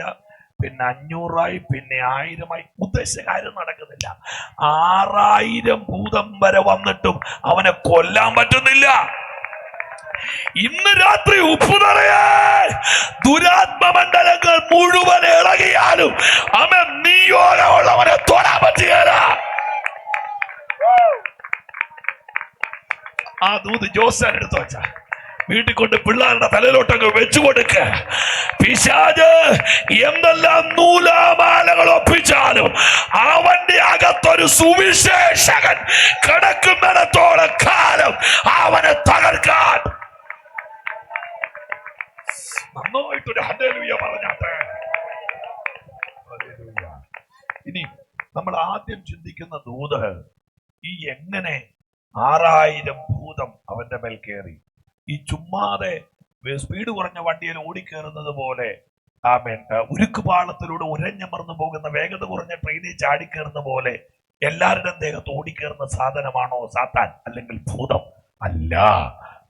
ദുരാത്മാവ് ഒരാളുടെ ദേഹത്ത് കയറണമെങ്കിൽ, ഒരാളിലേക്ക് ആവേശിക്കപ്പെടണമെങ്കിൽ വ്യക്തമായൊരു കാരണം അതിന്റെ പുറകിൽ ഉണ്ടാവണം. നിങ്ങൾ കേട്ടില്ല. വ്യക്തമായ ഒരു റീസൺ ഇല്ലാതെ ദുരാത്മാവിന് ഒരാളുടെ മേളിൽ ചെന്ന് കയറാൻ പറ്റില്ല. അങ്ങനെയാണെങ്കിൽ ചെറുപ്പക്കാരാ, 6000 ദുരാത്മാവിനെ ചുമക്കുന്നവന്, ഉടുപ്പഴിച്ചു കളഞ്ഞവന്, സെമിത്തേരിയിൽ കിടന്നവന്, കല്ലെടുത്ത് ചതച്ചവന്, തൊടല് പൊട്ടിച്ചവന്, എങ്ങനെയാ ഇത് നിന്റെ ദേഹത്ത് കയറിയത്? ആ കഥ, ആ ദൂത് ഒരല്പം പുറകോട്ട് പിടിക്കാം. നിങ്ങൾക്കറിയാമായിരിക്കും, ഇസ്രായേൽ മക്കൾ എന്ന് പറയുന്ന അബ്രഹാമ്യ സന്തതി പരമ്പര 430 വർഷം മിസ്രൈമിന്റെ കുലമണ്ണിൽ ഇഷ്ടികച്ചൂളയിൽ പണിയെടുത്ത് അവർ അടിമത്വത്തിൽ കിടന്ന ഒരു വല്ലാത്ത ചരിത്രം ബൈബിളിലുണ്ട്. ഇന്ന് രാത്രി ഞാൻ 30 ദൂത് പറയാം. അടിമയാക്കാൻ ഒരു പിശാചുണ്ടെങ്കിൽ അടിമത്വം അഴിക്കാൻ ഒരു ദൈവം സ്വർഗത്തിലുണ്ട്. ബന്ധിക്കാൻ ഒരു പിശാചുണ്ടെങ്കിൽ അഴിക്കാൻ ഒരു ദൈവ സ്വർഗത്തിലുണ്ട്. രോഗിയാക്കാൻ ഒരു പിശാചുണ്ടെങ്കിൽ സൗഖ്യമാക്കാൻ, അയ്യോ നല്ലപോലെ ഹല്ലേലൂയ പറഞ്ഞാട്ടെ. 430 വർഷം കൊണ്ട് പിശാച് ബന്ധിച്ച ബന്ധനത്തെ മോശ അഴിച്ചത് ഒരു വചനം കൊണ്ട്. I am that I am. ഞാനാകുന്നവൻ ഞാനാകുന്നു. ഞാൻ ദൈവമക്കളോട് പറയുന്നു, നിന്റെ കയ്യിലിരിക്കുന്ന ഒരു വചനത്തിന് 400 വർഷത്തെ ബന്ധനത്തെ അഴിക്കാൻ പവർ ഉണ്ടെന്ന് വിശ്വസിക്കുന്നവർക്കായി സ്തോത്രം. ഹല്ലേലൂയ. ഈ ചെല്ല് പ്രാർത്ഥിക്കുമ്പോണ്ടല്ലോ വൈകാരികമായിട്ട് ദൈവത്തോട് പല കാര്യങ്ങൾ പറയും. കർത്താവേ, എത്ര നാളായി കർത്താവേ. ഞാൻ പറയുന്നതെന്നറിയോ, ഈ വൈകാരിക വിപ്ലവത്തെക്കാൾ നല്ലത് വചനം പറഞ്ഞ് പ്രാർത്ഥിക്കുന്നതാണ്. സാമ്പത്തിക പ്രശ്നമുണ്ടോ? അന്നേരം കർത്താവേ ഹല്ലേലൂയ, തെക്കേ വഴി കൂടെ അവൻ വന്ന് കൊച്ചിനെ പിടിച്ചുകൊണ്ട് പോകും, വടക്കേ വഴി, അങ്ങനെ പറയാതെ ദൈവമോ നിങ്ങളുടെ ബുദ്ധിമുട്ടൊക്കെയും മഹത്വത്തോടെ തന്റെ ധനത്തിനൊത്തവണ്ണം ക്രിസ്തുയേശുവിൽ പൂർണ്ണമായി തീർത്തു തരും. അതൊരു 10 പ്രാവശ്യം പറയാമെങ്കിലുണ്ടല്ലോ. അങ്ങനെയൊക്കെ പറഞ്ഞു. ഇസ്രായേൽ മക്കളെ ഒറ്റ രാത്രി കൊണ്ട് ദൈവം അവിടുന്ന് വിടുവിച്ചു. അത് എങ്ങനെ സംഭവിക്കണം? ഒറ്റ രാത്രി കൊണ്ട്. ഒരു വർഷം പഠിച്ചിട്ട് 8ാം ക്ലാസ്സിൽ നിന്ന് ജയിക്കുന്നില്ല നമ്മുടെ ആളുകൾ. ഒറ്റ രാത്രി കൊണ്ട് ഇസ്രായേലിന്റെ കെട്ട് മുഴുവൻ പൊട്ടിച്ച് ഒരു തലമുറ മുഴുവൻ പുറത്തു വരിക ഒറ്റ രാത്രി. അപ്പൊ ഒരു കാര്യം എനിക്ക് മനസ്സിലായി, ദൈവം ചെയ്യാൻ തീരുമാനിച്ച ഒരു രാത്രി തന്നെ ധാരാളം. ഈ 3ാമത്തെ ദിവസത്തെ യോഗം തുടങ്ങുന്നതിന് മുമ്പ് നിന്റെ വിഷയത്തിന് മറുപടി തരാൻ ഇന്ന് രാത്രി കർത്താവിന് പറ്റും. നല്ല ഹല്ലേലൂയ പറയാമോ? പോട്ടെ, അവരെ ദൈവം വിടുവിച്ച്, ദൈവം അവരെ അവിടുന്ന് പുറപ്പെടുവിച്ച് നേരെ കൊണ്ടുവരും. തമ്പുരാൻ അവിടുന്ന് പോകുന്നപ്പോഴേ പറഞ്ഞായിരുന്നു, ഞാൻ രാത്രിയിൽ നിങ്ങൾക്ക് അഗ്നിസ്തംഭമാകാം, പകൽ നിങ്ങൾക്ക് മേഘസ്തംഭമായി ഞാൻ നിങ്ങളുടെ കൂടെ ഇരിക്കാം. ഓ വലമിടമായിരങ്ങൾ വലിയവർ വീണാലും വലയമായി നിന്നെ വല്ലഭൻ കാത്തിടുമേ. വലതുവശത്ത് 1000 പേര് വീഴുന്നു, ഒരു സൈഡിൽ 10,000 പേര് വീഴുന്നു. ഇതിന്റെ ഇടയ്ക്കൂടെ ഇവര് വരികയാണ്. അങ്ങനെ ഇവിടുന്ന് പോരുമ്പോഴേ, എനിക്കതൊക്കെ പക്കിന് വിശദീകരിക്കാൻ സമയമില്ലാത്തതുകൊണ്ട് ഐ എം സോറി. ഇവര് പോരുമ്പോഴേ തമ്പുരാൻ പറഞ്ഞായിരുന്നു, മേഘം താഴുന്നിടത്ത് നിങ്ങൾ താഴണം, മേഘം പൊങ്ങുമ്പോ നിങ്ങൾ പൊങ്ങിക്കോണം. എന്നാ നല്ല യാത്രയല്ലേ. മന്ന കൊടുത്തു. റേഷൻ കടയിൽ പോയി ക്യൂ നിൽക്കണോ? വേണ്ട. എന്റെ വീടിന്റെ വാതിക്കെ കൊണ്ട് ദൈവം മന്ന ഇടുകയാ. എപ്പോഴാ മന്ന ഇടുന്നത്? അധികാലത്തെ കൊത്തമ്പാലിനി പോലെ, തേൻ ചേർത്ത ദോശ പോലെ ഇങ്ങനെ കൊണ്ടങ്ങ് ഇടുകയാ. എങ്ങനെ? മണ്ണിലോട്ട് മഞ്ഞ് വിരിച്ചേച്ച്, മഞ്ഞിന്റെ മേളിലോട്ട് മന്ന ഇട്ടേച്ച്, അതിന്റെ മേളിലോട്ട് ഒരു പാളി മഞ്ഞും കൂടി ഇട്ട് പൊതിഞ്ഞ് ദൈവം വെച്ചേച്ച് ഇസ്രായേൽ മക്കളോട് പറഞ്ഞു, അധികാലത്ത് എഴുന്നേറ്റ് പറക്കണം. നിങ്ങൾ കേട്ടവരുടെ രാമൻ പറഞ്ഞാട്ടെ. ഈ പണ്ട് കാലത്തെ പെന്തിക്കോസിനൊക്കെ പ്രഭാത പ്രാർത്ഥനയില്ല.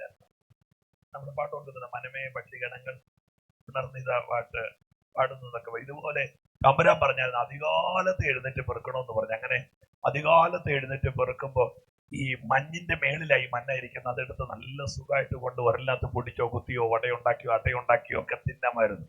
ഈ കുറെ നാട് കഴിഞ്ഞപ്പോ ക്രിസ്ത്യ ജീവിതം അങ്ങ് മുമ്പോട്ട് പോയി ദൈവത്തോടുള്ള സ്നേഹവും പ്രതിബദ്ധയൊക്കെ കുറഞ്ഞു വന്ന പിന്നെ ലേറ്റായിട്ട് മന്ന പെറുക്കാൻ തുടങ്ങി. നിങ്ങൾ കണ്ടിട്ടില്ലേ? സഭായോഗത്തിന്റെ പാസ്റ്റർ 11:45 സങ്കീർത്തനം വായിക്കുക, കർത്താവേ നീ തലമുറയായി ഞങ്ങളുടെ സങ്കേതമായി. 2 തലമുറയും 1 തലയും കൂടെ അതിനിടയിൽ കൂടെ പൊങ്ങി വരുന്ന കണ്ടിട്ടുണ്ടോ? താമസിച്ച് എന്റെ പൊന്ന് സഹോദരി 10 മണിക്ക് തുടങ്ങുന്ന സഭായോഗത്തിന് ഒരു നാണമില്ലാതെ 11:30 കയറി വരുന്നവനെ, നിന്റെ 3 മിനിറ്റത്തെ ഓക്സിജൻ ദൈവം തടഞ്ഞാൽ നിന്റെ വീട്ടിൽ പന്തല. ഞാൻ പറയും. നീ 1.5 മണിക്കൂർ ദൈവത്തിന്റെ വിഴുങ്ങി എന്നിട്ട് വന്ന് നിപ്പുണ്ട്. ഇയാള് വേണേ അംഗീകരിച്ചാൽ മതിയോടോ. ഞങ്ങൾ അംഗീകരിക്കും. ഞങ്ങൾക്ക് ഗുണ്ടായുസം ഒന്നും അറിയത്തൊന്നുമില്ലല്ലോ. ആരുടെങ്കിലും കോളർ പിടിച്ച് യോധന കൊണ്ടുവരാൻ പറ്റുമോ? പറ്റുകയില്ല. അങ്ങനെ അങ്ങ് പോകും. പക്ഷേ മേളിലിരിക്കുന്ന ആള് വലിയ ആളാ. ഈ തമ്പുരാന്റെ സമയം നീ കവർന്നെടുക്കുമ്പോ അടുത്ത 3 മിനിറ്റ് ഇയാള് ശ്വാസം വലിക്കണ്ടെന്നെങ്ങാനും തമ്പുരാൻ പറഞ്ഞാ പിന്നെ ആളായി, പാട്ടായി, പ്രസംഗമായി, പന്തലായി. അതുകൊണ്ട് സ്നേഹത്തോടെ പറയാം, തമ്പുരാനോട് മുള്ളിനോട് ഉതയ്ക്കാതിരിക്കുന്നതായിരിക്കും വൃത്തി എന്നാണ് എൻ്റെ ഒരു അഭിപ്രായമായിട്ട് കൂട്ടിയാൽ മതി. ഹല്ലേലൂയ. നിങ്ങള് അയ്യോ പാസ്റ്റർ ഞാൻ ശാപം ഒന്നും പറഞ്ഞില്ലേ. I remind you. ഇത് ഓർമ്മപ്പെടുത്തല. ഇതിന്റെ പേരല്ല ശാപമൊന്നും. ആണോ? ഓർമ്മപ്പെടുത്തല. പിന്നെ വെള്ളിയാഴ്ച അങ്ങോട്ട് റാന്നിയിൽ ഒരു അമ്മച്ചീനെ പാസ് പിടിച്ച് ചോദിച്ചു, ഞായറാഴ്ച അമ്മ യോഗത്തിന് കാണുമെന്ന് ചോദിച്ചു. പറഞ്ഞു കാലിന്റെ പുറകിലത്തെ മസിലിന് പിടുത്തായതുകൊണ്ട് ഈ ഞായറാഴ്ച വരികയെന്ന് പറഞ്ഞു. അപ്പൊ ഈ ചർച്ചിലോട്ട് കയറാൻ ആകെ 4 സ്റ്റെപ്പേ ഉള്ളെന്ന് ഓർത്തോണം. 4 സ്റ്റെപ്പ് കയറാൻ മേലാതെ കാലിന്റെ മസിലിന് പിടുത്തത്തിന് പാസ് ചോദിച്ചത്. അപ്പൊ ഞാൻ അടുത്ത ഞായറാഴ്ച കാണാം. അന്നേരം പറഞ്ഞു ആവൂതി വരാൻ പാസ്റ്റേ എന്ന് പറഞ്ഞു. പക്ഷേ അടുത്ത ദിവസമായി വെള്ളം കയറി വന്നു. ഓർക്കുന്നുണ്ടോ റാന്നിയിലെ? വെള്ളം കയറി വന്നപ്പോ എലിവാണം വിട്ടതുപോലെ അമ്മാമ്മ 3-ാം നിലയിലോട്ട് പോയത്. മസിലിന് ഒരു പിടുത്തവും ഇല്ല. നിങ്ങൾ പറ. അപ്പൊ ഇച്ചിരി എവിടെയോ നമ്മൾ കുറ്റക്കേട് കാണിക്കുന്നുണ്ടോന്ന്. പിന്നെ കണ്ടിട്ടില്ലേ ചിലര് ഞായറാഴ്ച സ്വത്രാഴ്ച കൊണ്ടിട്ട് പാസിന്റെ മുഖത്തോട്ട് നോക്കിയിട്ട് ഒരു ഒറ്റപ്പോക്ക് എന്ന് പറഞ്ഞാൽ കല്യാണം കൂടാൻ വേണ്ടി പോവുക. അതിന്റെ അർത്ഥം എന്താ പറയാ? നിനക്കുള്ളത് ഇവിടെ ഇട്ടിട്ടുണ്ട്, എന്നെ പിടിക്കരുത്, ഞാൻ പോവാന്ന്. അങ്ങനെയൊക്കെ പോകുന്നവരില്ലേ? ഞാൻ ധാരാളം കണ്ടിട്ടുണ്ട്.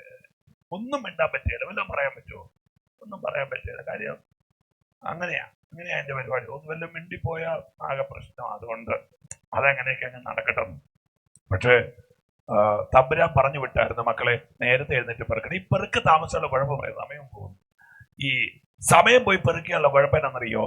ഈ സൂര്യൻ രാവിലെ അങ്ങ് ഉദിക്കും. ഇന്ന് വരെ ആ പുള്ളിക്കാരൻ ലേറ്റ് ആയിട്ടില്ല. പുള്ളി അങ്ങ് ഉദിച്ചു കഴിഞ്ഞാൽ പിന്നെ അങ്ങോട്ട് പ്രബലപ്പെട്ട് വരും. ഈ മഞ്ഞിന്റെ പ്രശ്നത്തിൽ മഞ്ഞ് ഉരുകാൻ തുടങ്ങും.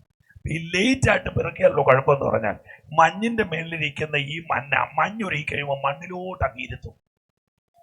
ഇത് തേൻ ചേർത്ത സാധനം പോലെ ഇരിക്കുന്നത് കൊണ്ട് ഈ മണ്ണ് പറ്റിക്കഴിഞ്ഞാൽ പിന്നെ ഇതെന്ന് പോകാൻ പാടാ. നിങ്ങൾ കേട്ടുമില്ല. എന്നിട്ട് ഇത് കൈ പിടിച്ചോണ്ട് പിന്നെ ശ്വാസം മണ്ണ് പോട്ടെ പോവുകയില്ല. പിന്നെ വത്സിക്കുന്നു, 7 ദിവസം വെക്കുന്നു, 9 ദിവസം വെക്കുന്നു, പോവുകയല്ല. കാര്യം എന്നറിയോ? അത് അങ്ങനെ പിടിച്ചെന്നിട്ട് ഈ പൊടിയോടുകൂടെ കൊണ്ട് ഒരലിനകത്തിട്ട് പൊടിച്ച് തിന്നേച്ച് പറയാ, ക്രിസ്ത്യ ജീവിതം ഈയിടെയായിട്ട് കല്ലുകടിയാന്ന്. നീ കടിക്കും.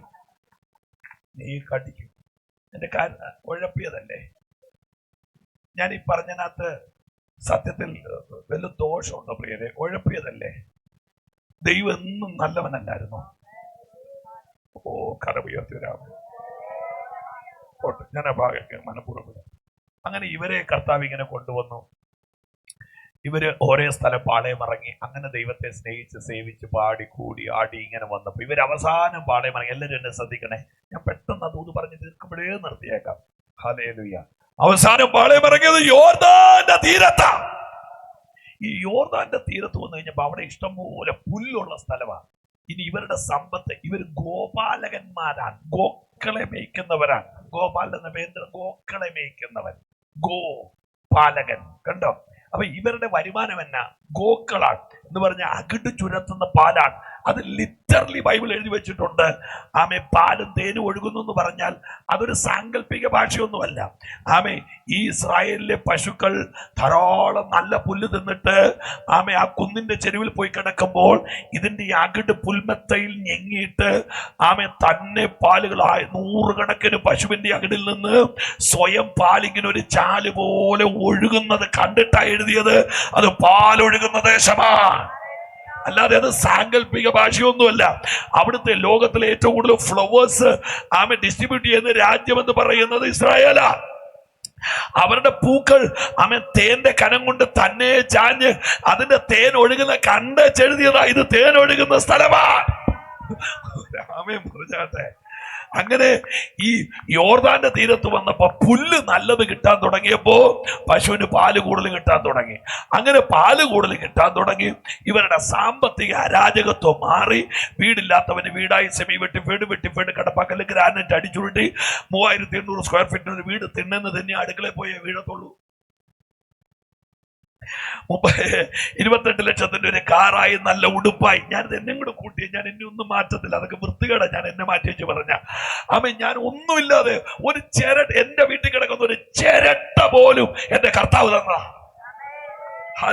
അല്ലാതെ എന്റെ കഴിവുകൊണ്ടോ എന്റെ അപ്പന്റെ കഴിവുകൊണ്ടോ അവിടെയൊന്നും ഒന്നുമില്ല. അതുകൊണ്ട് തന്നെ ഞാൻ അതിനകത്ത് പ്രതിയായിട്ട് നിന്നോണ്ടായി പ്രസംഗിക്കുന്നത്. ഹല്ലേലൂയ.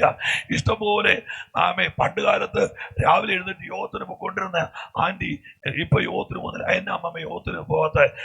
നാളെ രാവിലെ മോളും ഭർത്താവും കൊച്ചും കൂടെ സൗദിയിൽ നിന്ന് വരുന്നുണ്ട്. ഞാൻ അതുകൊണ്ട് അവർക്ക് ബീഫ് ഫ്രൈ ചെയ്യാൻ വേണ്ടി നിന്നതാണ്, സഭായോഗത്തിന് പോകാതെ. നിങ്ങൾ കേട്ടില്ലല്ലേ? എനിക്കറിയാം, അത്യാവശ്യമുള്ള കാര്യങ്ങൾ നമ്മൾ കേൾക്കുകയല്ലോ. ഹല്ലേലൂയ. അങ്ങനെ പാസ്റ്ററെ അവര് പുല്ല് കൂടിക്കഴിഞ്ഞപ്പോ വരുമാനം കൂടിക്കഴിഞ്ഞപ്പോ മേഘം പൊങ്ങിയപ്പോ 2.5 ഗോത്രം പറഞ്ഞു, നിങ്ങൾ അക്കരെ ഇരുന്ന് പ്രാർത്ഥിച്ചോ, ഞങ്ങൾ ഇക്കരെ ഇരുന്ന് പ്രാർത്ഥിച്ചോളാം. രൂബൻ, ഗാദ്, മനശ്ശെയുടെ പകുതി 2.5 ഗോത്രം. തമ്പുരാൻ നേരത്തെ പറഞ്ഞായിരുന്നു, ഒന്നുമില്ലാതെ അടിമച്ചന്തയിൽ അടിമേടിച്ച് ചോര തുപ്പിയപ്പോ ലങ്സ് പതപ്പെ കലങ്ങി അത് ഒടുങ്ങി നിന്നപ്പോ തമ്പുരാൻ പറഞ്ഞു, ഞാൻ കൊണ്ടുപോകാം,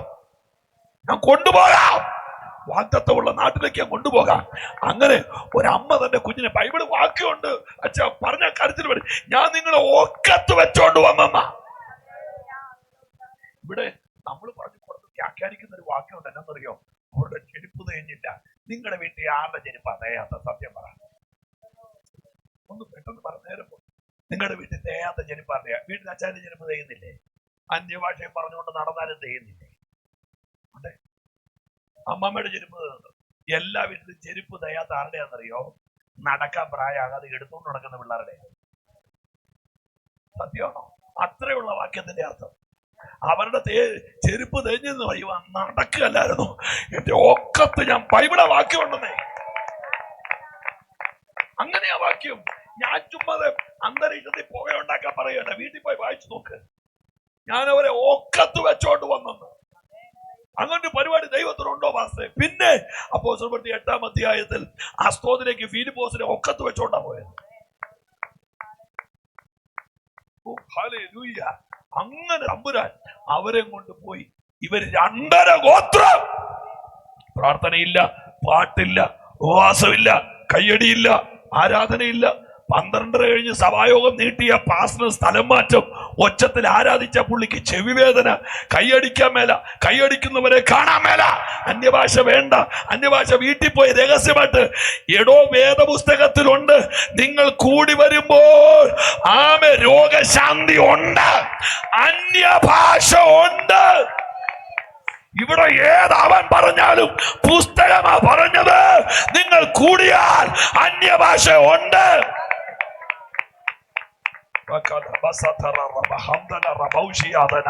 ഒന്ന് നല്ലൊരു ആമേൻ പറഞ്ഞാട്ടെ. പണ്ട് കൈയടിച്ച് ചാടിയവർക്കൊക്കെ ഇന്ന് ഡോളറോ ദിനാറോ പൗണ്ടോ 4 കാശ് കണ്ടപ്പോ കൈയടി വേണ്ട, അല്ലേ പാസ്റ്ററെ? പാട്ട് വേണ്ട, ആരാധന വേണ്ട. അയ്യോ, നീ നിൽക്കുന്നത് കൃപയാലാ.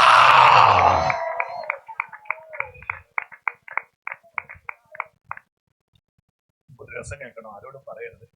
ഈ ആരാധന ഇഷ്ടമല്ലാത്തവർക്ക് ആരാധിക്കുന്നവരെ ഇഷ്ടമല്ലല്ലോ. ഒരാളോട് എന്ന് ആരാധിക്കരുതെന്ന് പറഞ്ഞാൽ നാണക്കേടായതുകൊണ്ട് ചെല്ലും അയ്യോ സുഭാഷ് കുമരകത്തിന് എന്നാ നല്ല ദൂതാന്ന് ഏലിയാമ്മയുടെ വേണം, കാരണം ഒന്നും കേൾക്കാൻ പറ്റിയില്ലെന്ന് പറയും. കണ്ടോ? ഏലിയാമ്മയുടെ വേണം, ഓക്കെ, ഏലിയാമ്മയുടെ വേണം കാരണം പുള്ളിക്കാർക്ക് ദൂത് കിട്ടിയില്ല. ഓക്കെ, പിറ്റേ ദിവസം ഏലിയാമ്മയ്ക്ക് പനിയായിരുന്നു. അപ്പൊ പിറ്റേ ദിവസം ഏലിയാമ്മ വന്നില്ല. അന്ന് ഈ മുത്തുപെറുക്കുന്ന അനി വായു തുറന്ന് ഉറങ്ങുമായിരുന്നു. അപ്പൊ മുത്തുപെറുക്കലല്ല ഇവിടെ വിഷയം, ആരാധന ഇല്ലാതാക്കലാണ്. കാഹളം ധ്വനിക്കുന്നത് വരെ സഭയുടെ ശ്വാസം ആരാധനയാണ്. ആ നല്ലപോലെ ആ കൈയൊന്ന് അടിച്ച് യേശുവിനെയാണ്. പ്രിയപ്പെട്ടവരെ, എന്നോടൊന്നും തോന്നല്ലേ, നേരത്തെ നിന്നിടത്തൊന്നും കൈ അടിക്കണ്ടല്ലോ, പാടണ്ടല്ലോ, പിന്നെ എന്തിനാ ഇറങ്ങിയേ? ആരാധിക്കാൻ, ആരാധിക്കാൻ. നല്ലപോലെ രാമയും പറഞ്ഞാട്ട് 2.5 ഗോത്രം ഞങ്ങൾ അക്കരക്കില്ല. 9.5 ഗോത്രം, 9.5 ഗോത്രം അക്കരക്ക് ചാടി. 2.5 ഗോത്രം കാശുണ്ടാക്കാൻ ഇക്കരെ നിന്നു. ഉപദേശം അറിയാം, മറന്നു. വേർപാട് അറിയാം, മറന്നു. പ്രമാണം അറിയാം, മറന്നു. എന്തിനാണെന്നറിയോ? കാശിന് വേണ്ടി. പാസ്റ്റർമാരെ എന്നെ ഒന്ന് സഹായിച്ചത് പാസ്റ്റർമാരെ. ആമേ, വരുമാനത്തിന് വേണ്ടി. എന്നിട്ട് ചെയ്ത് കേൾക്കണോ? പശുക്കളെ വളർത്തിയവർ ആമേ, പശു വെച്ചാൽ 1 കുട്ടി, പന്നി വെച്ചാൽ 20. വളർത്തല് മാറ്റി കാശുണ്ടാക്കാൻ പന്നി കൃഷി തുടങ്ങി. ഹല്ലേലൂയ! നിങ്ങൾക്ക് മനസ്സിലായോ? കൊച്ചിന്റെ ദേഹത്ത് ഭൂതം കയറിയത് എങ്ങനെയാന്ന് മലയാളത്തിൽ പറയാ. പിതാക്കന്മാർ ദൈവത്തെ മറന്നപ്പോ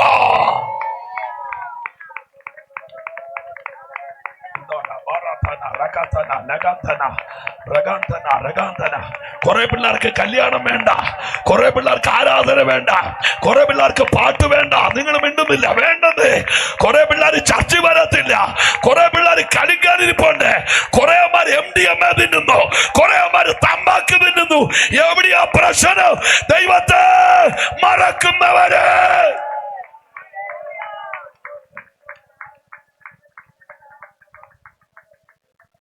നമ്മളാ കുറ്റക്കാര്. നിങ്ങൾ എത്ര പേര് ആമേൻ പറയുന്നത് എനിക്കറിയില്ല. എന്റെ അപ്പൻ IPC ഒരു പാസ്റ്ററാ, 74 വയസ്സുണ്ട്. ഇന്നും ആ മനുഷ്യനെ ആരാധിക്കുന്ന കണ്ടാ കൊതി വരും, കൊതി വരും. കോട്ടയം തിരുനക്കര മൈതാനത്ത് 36 സഭകൾ കൂടുന്ന യോഗത്തിലെ ഏറ്റവും വലിയ ഗ്ലോറി എന്റെ അപ്പന്റെയാ. ആമേ, അതിന്റെ മഹത്വമാണ് ഞങ്ങൾ അനുഭവിക്കുന്നത്. നിങ്ങൾ എത്ര പേര് ആമേൻ പറയുന്നുണ്ട്? ആ മനുഷ്യൻ എന്റെ അപ്പനും അമ്മയും അലഞ്ഞു നടന്ന് ദൈവത്തെ ആരാധിച്ചെന്റെ മഹത്വമാ.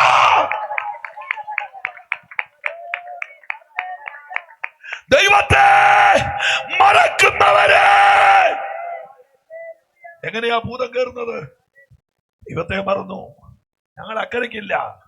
വേർപാട്, ഉപദേശം, പ്രാർത്ഥന, ദൈവകൃപ വേണ്ടതേ മറന്നു.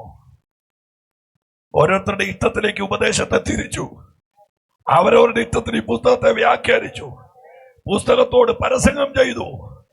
ദൈവത്തെ ഉപേക്ഷിച്ചു. സത്യാരാധന മറന്നു. അടുത്ത ഉണർവിന് വേണ്ടി നിൽക്കേണ്ട തലമുറയെ ഭൂതം ഹൈജാക്ക് ചെയ്തു. ഇപ്പൊ പിള്ളേര് വീട്ടിലില്ല. പാസ്റ്ററെ, ആമേ, ആ കൊച്ചിന്റെ ആ കല്ലറ കിടക്കുന്നവന്റെ കട്ടില് വീട്ടിലുണ്ട്. അവൻ കിടക്കുന്ന കല്ലറയില. അവന്റെ ഉടുപ്പ് വീട്ടിലുണ്ട്, പക്ഷെ അവൻ നഗ്നനാണ്. അവൻ തുണിയില്ലാതെ മടക്കിയ.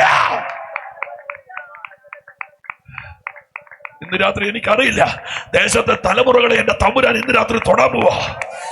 കമോൺ,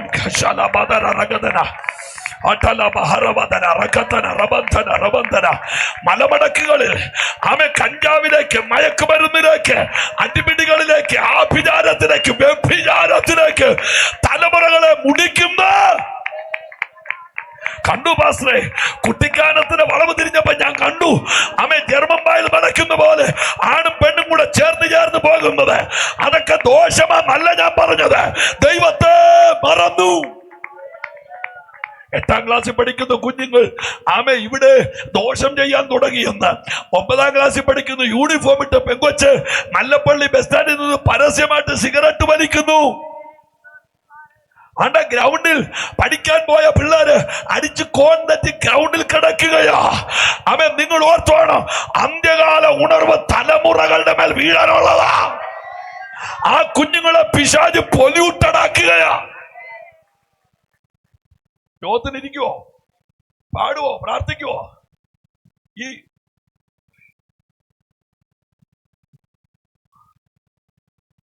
യോഗം നടക്കുമ്പോ മൊബൈലെ കളിയാ. ഞാൻ അങ്ങനെ പറഞ്ഞ് ഇത് ചെയ്യാനില്ല. Hello, how are you, who are you, where are you, നീ അറിയോ, ഞാൻ അറിയോ, പിന്നെ പോയറിയോ.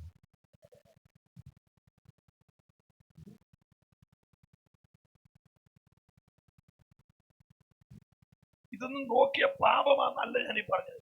എങ്ങനെ അവർക്ക് പിടികിട്ടെന്ന് എനിക്കറിയില്ല. പക്ഷെ ഇത് കർത്താവിന്റെ സമയമല്ലേ, ദൈവത്തെ മറന്നില്ലേ?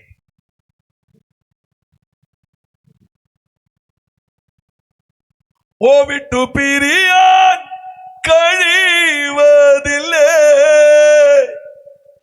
ആ സാന്നിധ്യമറിഞ്ഞിടുമ്പോ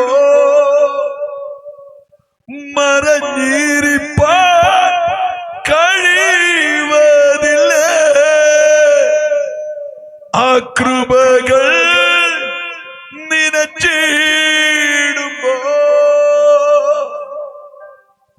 കരം പിടിച്ചു നടത്തിയതു എന്റെ കാൽകളെ ഉറപ്പിച്ചതു ഞാൻ വഴുതുവാൻ ഇടവരാതെ എന്നെ വലയമായി നടത്തിയതു. Hallelujah, hallelujah, hallelujah, hallelujah. കയ്യൊന്നു ഉയർത്തി. Hallelujah, hallelujah, hallelujah, hallelujah. Oh hallelujah, oh hallelujah, hallelujah, hallelujah, hallelujah, hallelujah, hallelujah, hallelujah.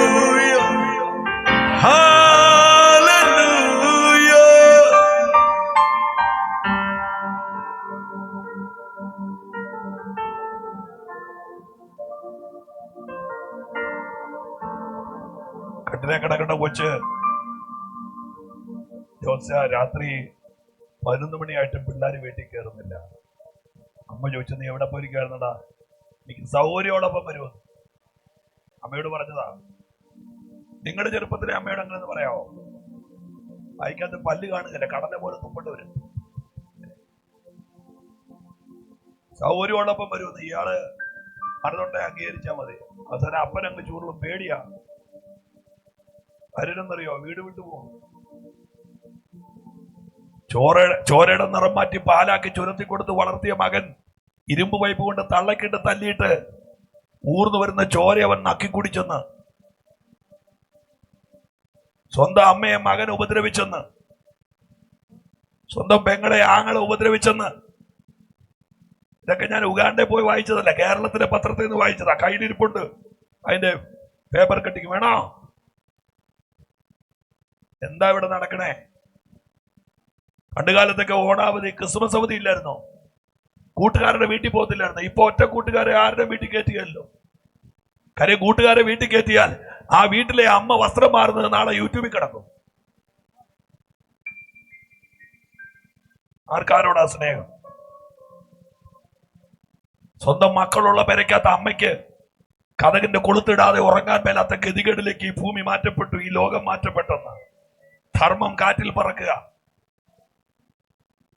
മക്കളെ പാടാൻ പ്രേരിപ്പിക്കത്തില്ല, മക്കളോട് യോഗത്തിന് വരാൻ പറയത്തില്ല. ചിലവർ അവനൊക്കെ നമ്മൾ നിർബന്ധിച്ചിട്ട് ഒരു കാര്യമില്ല പാസ്റ്റർ, അവനൊക്കെ ഇട്ടോടൊപ്പം. നിനക്ക് നാണമുണ്ടോ? നീ പഠിക്കാൻ നിർബന്ധിച്ചില്ലേ?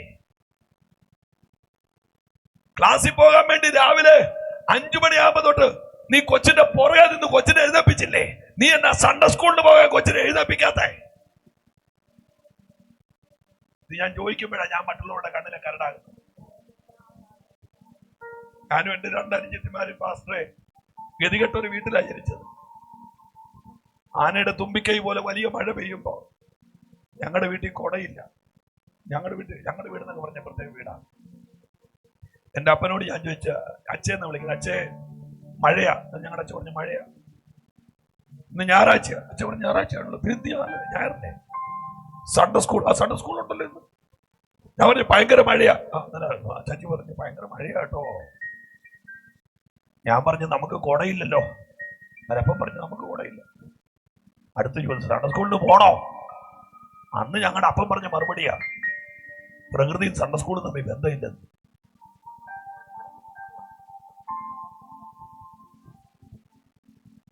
വാഴയുടെ 3 തൂശനില വെട്ടി കൈലോട്ടിടും. എന്റെ അടിഭാഗം ശകല ഇല കളഞ്ഞു പറഞ്ഞു, ഇത് കുടയുടെ പിടിയാണെന്ന് അങ്ങോട്ട് വിചാരിക്കുക. ഇങ്ങനെ അങ്ങോട്ട് പിടിക്കുക, ചൂളുക. പാറ്റിന്റെ പുറത്തിന്റെ ഷർട്ട് കിടക്കുന്നുണ്ടോ? എനിക്ക് ഇൻഷർട്ട് ചെയ്യാൻ അറിയാൻ മേലേ സാർ, അറിയാൻ മേലേ. യേശുവിന്റെ കരുണയിൽ കുറെ രാജ്യങ്ങൾ സഞ്ചരിച്ചിട്ടുണ്ട്. അന്നും ഇന്നും അല്ല ഇങ്ങനെയാ. വല്ലപ്പോഴെങ്ങാനും ഗതികെട്ടി. എന്റെ കാര്യം ഒന്നറിയോ? പണ്ട് ബൈബിളും സൺഡേ സ്കൂളിന്റെ ബുക്കും കൂടെ നനയാതെ വെച്ചോണ്ട് പോയത് ഈ ഉടുപ്പിനകത്ത്. അത് ഇങ്ങനെ കുമരകത്തെ ചന്തക്കവല ക്രോസ് ചെയ്യുമ്പോ ഉടുപ്പിന്റെ 4 ബട്ടൺസ് അയച്ചു കടത്തിനെ നിൽക്കുന്ന ഒരു മനുഷ്യൻ പറഞ്ഞു, ആണ്ട് റൂട്ടിൽ കൂടെ 3 വാഴ പോകുന്നു. വാഴയുടെ തൂശല്ലേ അപമാനിക്കപ്പെട്ട് കർത്താവിനെ സേവിച്ചതാ. എത്ര അമ്മമാരുണ്ട് മക്കൾക്ക് വേണ്ടി കരയുന്നവര്. കേൾക്കണോ? കൊച്ചുങ്ങള് കല്ലറയില്ല. പാസ്റ്റർ, അന്ത്യകാല ഉണർവിനെ കുറിച്ച് ഞാൻ ബൈബിളെ വായിച്ച വാക്കേനാന്നറിയോ? അന്ത്യകാലത്ത് ഞാൻ സകല ജഡത്തിന് മേലെ എന്റെ ആത്മാവിനെ പകരും എന്ന് പറഞ്ഞ അടുത്ത വാക്കേനാന്നറിയോ? നിങ്ങളുടെ പിള്ളേര് പ്രവചിക്കുമെന്ന സത്യം. അന്ത്യകാല ഉണർവിരിക്കുന്നത് തലമുറകളുടെ കയ്യിലാണ്. നിങ്ങൾ ഇനി നോക്കുന്നത് തലമുറ ഉണരാൻ വേണ്ടിയാണ്. സഭാഹോള് വലുതാക്കാൻ, ഇഷ്ടി ഇറക്കാൻ വേണ്ടി അവിടെ കിടന്ന് ബഹളം വെക്കുമ്പോ സഭയിലെ കുഞ്ഞുങ്ങളെ ഉണർത്താൻ വേണ്ടി ഒരു യോഗം നടത്താൻ കാശില്ല നമ്മുടെ കയ്യിൽ. പിള്ളേർക്ക് വേണ്ടി ഒരു ക്യാമ്പ് വെക്ക്, ഒരു വൺ ഡേ മീറ്റിംഗ് വെക്ക്. അതൊക്കെ വേറെ ചെലവാ മാസ്റ്ററേ. ഹോള് വലുതാക്കിയിട്ട് അതിനകത്തിരിക്കുക, പിള്ളേരില്ല. ഞാനിത് പറഞ്ഞു നിർത്തുവാ. എനിക്കിത് പറഞ്ഞാൽ ഇങ്ങനെ ഏറി വരും. മൃഗമുതൽ പാദം വരെ 80 കുതിരയുടെ ചാട്ടവാറുകൾ 8 പിന്നെ ഈയക്കട്ടി വെല്ലിന്റെ കഷ്ണം ഉൾക്കൊളുത്തും ചൂണ്ടയുമായിട്ട് മൂളിപ്പറക്കുന്ന ചാട്ട കൊണ്ട് താമര ഇതൾ പോലെ മാർദ്ദവത്വമുള്ള എന്റെ യേശുവിനെ അടിച്ചവശനാക്കി എണ്ണ തുപ്പുന്ന പൈൻമര ക്രൂശുമായിട്ട് വീണ്ടും ഗാൽഗുത്തായിലേക്ക് യെരൂശലേമിന്റെ തെരുവിലൂടെ നടന്നു പോകുമ്പോ കണ്ണുകലങ്ങി കരഞ്ഞ അമ്മമാര് യേശുവിന്റെ പുറകെ നിന്ന് കരഞ്ഞപ്പോ യേശു പറഞ്ഞ വാക്കെന്നറിയോ? കണ്ണുനീര് വേണ്ടത് കാൽവറിക്കല്ല, നിന്റെ തലമുറയ്ക്കാന്നാ പറഞ്ഞത്. എന്നെ ഓർത്തോരെ അവനും കരയണ്ട, നീ കരഞ്ഞാലും നീ ചിരിച്ചാലും ഞാൻ ഞായറാഴ്ച പൊങ്ങിപ്പോരുന്നു. എനിക്ക് കല്ലറ പൊട്ടിക്കാൻ ഇയാളുടെ സപ്പോർട്ടിന്റെ ആവശ്യമില്ല, പക്ഷേ നിന്റെ തലമുറ രക്ഷപ്പെടണമെങ്കിൽ നീ കരയണം.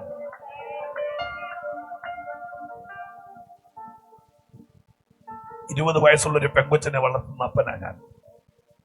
എന്റെ മൂത്ത കുഞ്ഞിന് 20 വയസ്സുണ്ട്, വേറൊരു രാജ്യത്ത് പഠിക്കുക. എപ്പോഴും വിളിച്ചു വയ്ക്കും, പ്രാർത്ഥിച്ചോ? പാടിയതൊന്നും കള്ളമല്ല പേരെ. കാര്യം എന്റെ അപ്പനും അമ്മ എന്നോട് ഏറ്റവും കൂടുതൽ ചോദിച്ചത് പ്രാർത്ഥിച്ചോ പാടിയോ എന്നാ. അതേ ചോദ്യം എന്റെ പിള്ളേരോട് ഞാൻ ചോദിക്കുന്നു. യോഗത്തിനിടയ്ക്ക് ഇരിക്കുമ്പോ മോന ഇപ്പൊ ചർച്ചിൽ ഓർഗനൊക്കെ വായിക്കുന്നു, വെറുതെ ഇരിക്കും. ഞാൻ പ്രാർത്ഥിച്ചോണ്ടിരിക്കും,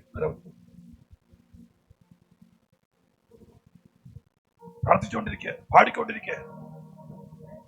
ഇല്ല പിന്നെ ഇതിനെയൊക്കെ വളർത്തിയെടുത്തിട്ട് എന്നാ ചെയ്യാനാ? ലോകത്തിലെ ഏറ്റവും വലിയ ഭാഗ്യം നമ്മുടെ കൂടെ ഈ കർത്താവിനെ സേവിക്കാൻ നമ്മുടെ പിള്ളേർ നിൽക്കുന്നത്. ഞാൻ ഈ ദൂത്, എനിക്ക് എന്റെ ദൂത് കാൽവറിൽ എത്താതെ നിർത്താൻ പറ്റില്ല. ഞാൻ പെട്ടെന്ന് നിർത്താം. ഒരമ്മ കിടന്ന് തേങ്ങി കരയുമ്പോ തലമുറ കല്ലറയില്ല. പക്ഷെ ഈ ദൂതിന് ഇതൊരു കോൺട്രാഡിക്ടറിയാണ് ഈ ദൂത്. കാരണം മത്തായി സുവിശേഷത്തിൽ 2 ഭൂതഗ്രസ്തരെന്നും മർക്കോസിൽ 1 ഭൂതഗ്രസ്തനെന്നും വാക്യമുണ്ട്. ഇതിലേതാ ശരി എന്ന് പറഞ്ഞൊരു ചോദ്യമുണ്ട്. അതുകൊണ്ട് ഞാൻ ഈ ചരിത്രം ഒന്ന് പഠിക്കാൻ ശ്രമിച്ചു. രണ്ടും ശരിയാണ്. ഈ ഗദർദേശം ഒന്ന് പറഞ്ഞ ഒച്ചത്തിൽ പറഞ്ഞ വാക്ക് ഗദർദേശം. ഏതാ ഗദർദേശം? ഗാദ്യരുടെ അവകാശ സ്ഥലം. ഗദര, ഗാദ്യ. ഏതാ ഗാദ്? യാക്കോബിന്റെ 12 മക്കളിൽ ഒന്ന്. രൂബേൻ, ശിമയോൻ, ലേവി, യഹൂദ, ശഖ, ശിബ്ലൂൻ, നഫ്താലി, ഗാദ്. ഇസ്രായേലിൽ നിന്ന് പോകുന്ന വീട്ടിലെ കൊച്ചിനായി പ്രാന്തം ഓർത്തോണം. 6000 ഭൂതം. എവിടെയാ കൊച്ച്? ഗദര. ഡേക്സിന്റെ കമന്ററി ഉണ്ട്, ഡേക്സ് ബൈബിളിന്റെ കമന്ററി വായിച്ചപ്പോ വിശ്വാസം എന്നെ മനസ്സ് വല്ലാതെ പിടഞ്ഞു പോയി. എന്നറിയോ? ഗദർദേശത്ത് 1 ഭൂതമല്ല, 2 ഭൂതമല്ല, 5 ഭൂതമല്ല, 50 ഭൂതമല്ല.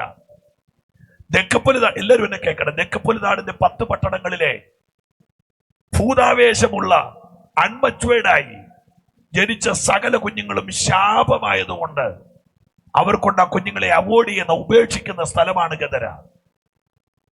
എന്നെ കേട്ടേ പറ്റൂ. ഈ ഗദരയിൽ ഞാൻ ആ ബുക്കിനകത്ത് വായിച്ചതാണ്, ആ കമന്ററിയിൽ വായിച്ചതാണ്. 20 അടി വീതിയുള്ള കുഴികളാണ്.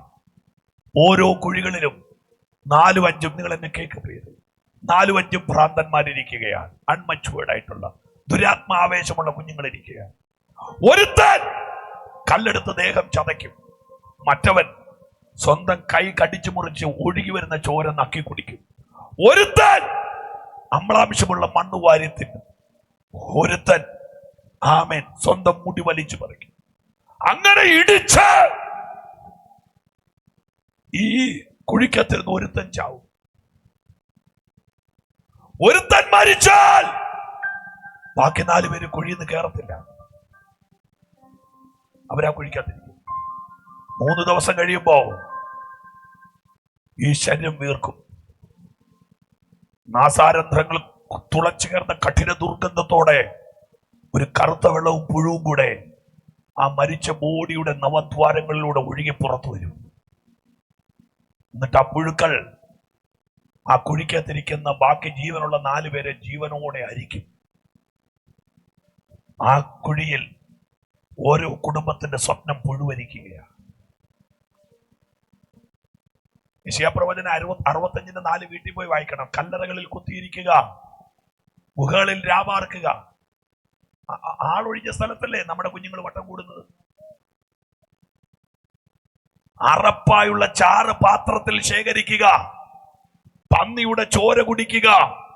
അറപ്പായ പാത്രം ഏതാ? മനുഷ്യന്റെ തലയോട്ടി. ധാരാളം ചരിത്രങ്ങൾ ചേർത്തിണക്കി പറയാൻ സോറി. ഓരോ കുഴിക്കകത്ത്, ഞാൻ എന്റെ ദൂത് കൺക്ലൂഡ് ചെയ്യാൻ വേണ്ടി നിൽക്കുക. ഓരോ കുഴിക്കകത്തും ബാല്യങ്ങൾ പുഴുവരിക്കുമ്പോൾ ആ കുഴിക്കകത്തുനിന്ന് ഒരു നിലവിളി, രക്ഷിക്കുക. ഉപ്പുതറയിൽ നിങ്ങൾ കാണുന്നതിന്റെ അപ്പുറം ഏതൊക്കെയോ കുടുംബങ്ങളിൽ ഇതുപോലെ ശാപത്തിന്റെ കിടങ്ങുകളുണ്ട്. ഏതൊക്കെയോ തലമുറകൾ അവർക്ക് തിരിച്ചു കയറാൻ കഴിയാത്ത വലിയ കുഴികളിൽ പെട്ട് കിടക്കുകയാണ്. ആ കുഴിയിൽ നിന്നൊരു കരച്ചിൽ കേൾക്കാം. എഴുന്നേറ്റ് നിൽക്കാമോ? ആരും പോവല്ലേ? 2 മിനിറ്റ്. ഇന്ന് ഞാൻ മുമ്പോട്ട് വിളിക്കത്തില്ല, ഞാൻ ഇവിടെ നിന്ന് പ്രാർത്ഥിക്കാനാണ്.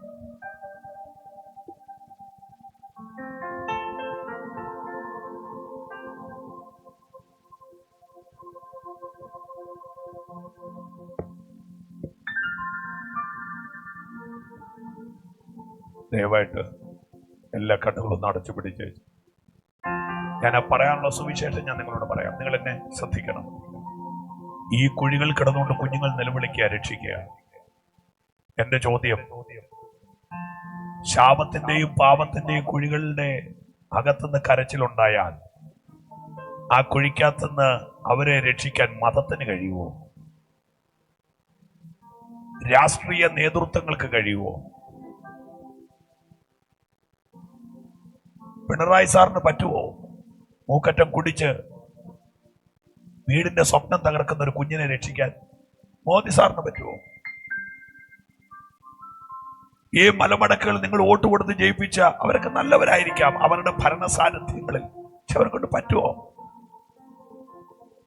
ദോശക്കല്ല് പൊള്ളുന്നത് പോലെ നെഞ്ച് പൊള്ളി നിൽക്കുന്ന അമ്മമാരില്ലേ ഇതിനകത്ത് സ്വന്തം മക്കളെ ഓർത്ത് ഈ 5 മിനിറ്റെങ്കിലും ഒന്ന് പ്രാർത്ഥിക്കുക. പറയാ കുഴിക്കാത്തുന്ന ഒരു കരച്ചിൽ, രക്ഷിക്കുക, സേവ് സേവ് മീ. എന്റെ ചോദ്യം, ഈ കുഴിക്കാത്തവരെ കയറ്റാൻ ആർക്ക് കഴിയും? ബൈബിളിലൊരു വാക്യം നീരാളി പോലെ എന്നെ പിടിക്കുന്ന പാസ്റ്ററെ. യേശു ക്രൂശിക്കപ്പെടുന്ന സമയത്ത് ഒരു വാക്യം ഞാൻ വായിച്ചു. അവന്റെ ക്രൂശിന്റെ കാല് പാറയിൽ വെട്ടി ഒരു കുഴിയിലേക്ക് ഇറക്കാൻ പറഞ്ഞത് ഓർക്കുന്നുണ്ടല്ലോ. ഇന്ന് രാത്രി ഞാൻ ഉപ്പുതറയുടെ ദൂത് പറയാം. ഗതികെട്ടവൻ കിടക്കുന്ന കുഴിക്കകത്തേക്ക് അവനെ രക്ഷിക്കാൻ ഇറങ്ങിച്ചെല്ലുന്ന ഒറ്റ മാർഗമേ ഉള്ളൂ. അത് യേശുവിന്റെ ക്രൂശിന്റെ കാലാണ്. ആ ക്രൂശിന്റെ കാലിൽ പാപമറിയാത്ത ഒരാളുടെ ചോര പറ്റിയിരിപ്പുണ്ട്. ഇന്ന് രാത്രി ജാതിയില്ല, മതമില്ല, വർണ്ണമില്ല, വർഗമില്ല, പണ്ഡിതനില്ല, പാമരില്ല, കുബേരനില്ല, കുജലില്ല, രാജാവില്ല, മന്ത്രിയില്ല, വലിയവരില്ല, ചെറിയവരില്ല. രക്ഷിക്കാൻ ആരുമില്ലാത്ത കുഴിക്കകത്ത് നിന്നെ തേടി ഇറങ്ങി വരുന്നൊരു ക്രൂശിന്റെ കാലുണ്ട്.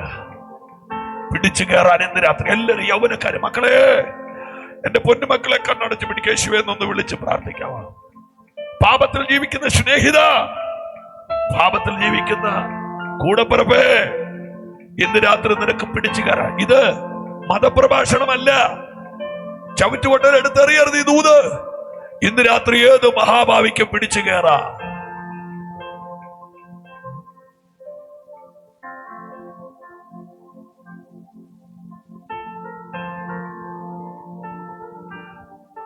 എല്ലാ കണ്ണുകളും ഞാൻ ഈ അന്തരീക്ഷത്തെ ബഹുമാനിക്കുന്നു. ഈ പന്തൽ നിറയുന്ന ദൈവ സാന്നിധ്യത്തെ ഞാൻ ബഹുമാനിക്കുന്നു. ഇന്ന് രാത്രി പിടിച്ചു കയറാൻ ഒരൊറ്റ മാർഗം, യേശുവിന്റെ ക്രൂശ്.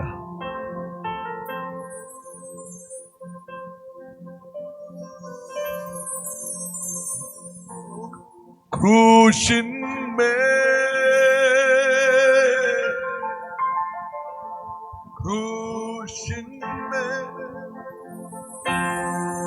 കാണുന്ന ഹരിത പ്രാണനാഥൻ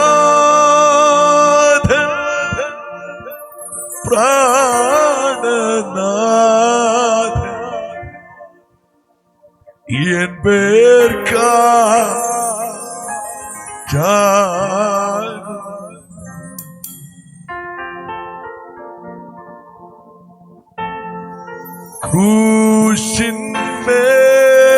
യൗവനക്കാരെ, മക്കളെ, കണ്ണടച്ച് പിടിക്കടാ.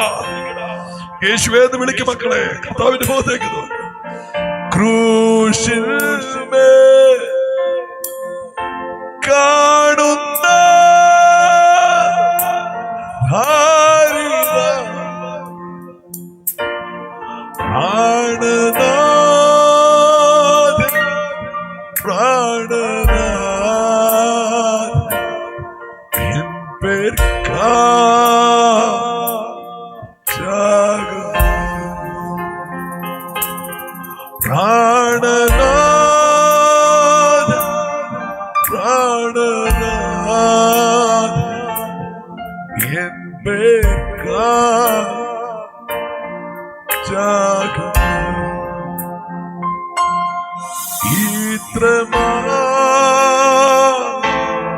സ്നേഹത്തെ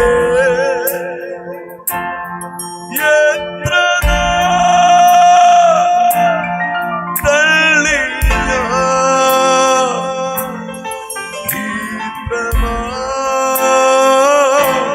സ്നേഹത്തെ എത്ര തള്ളില്ല മഹാ പാപത്തെ യേശുവേ ഓർക്കണേ. ഈ മഹാ പാപത്തെ യേശുവേ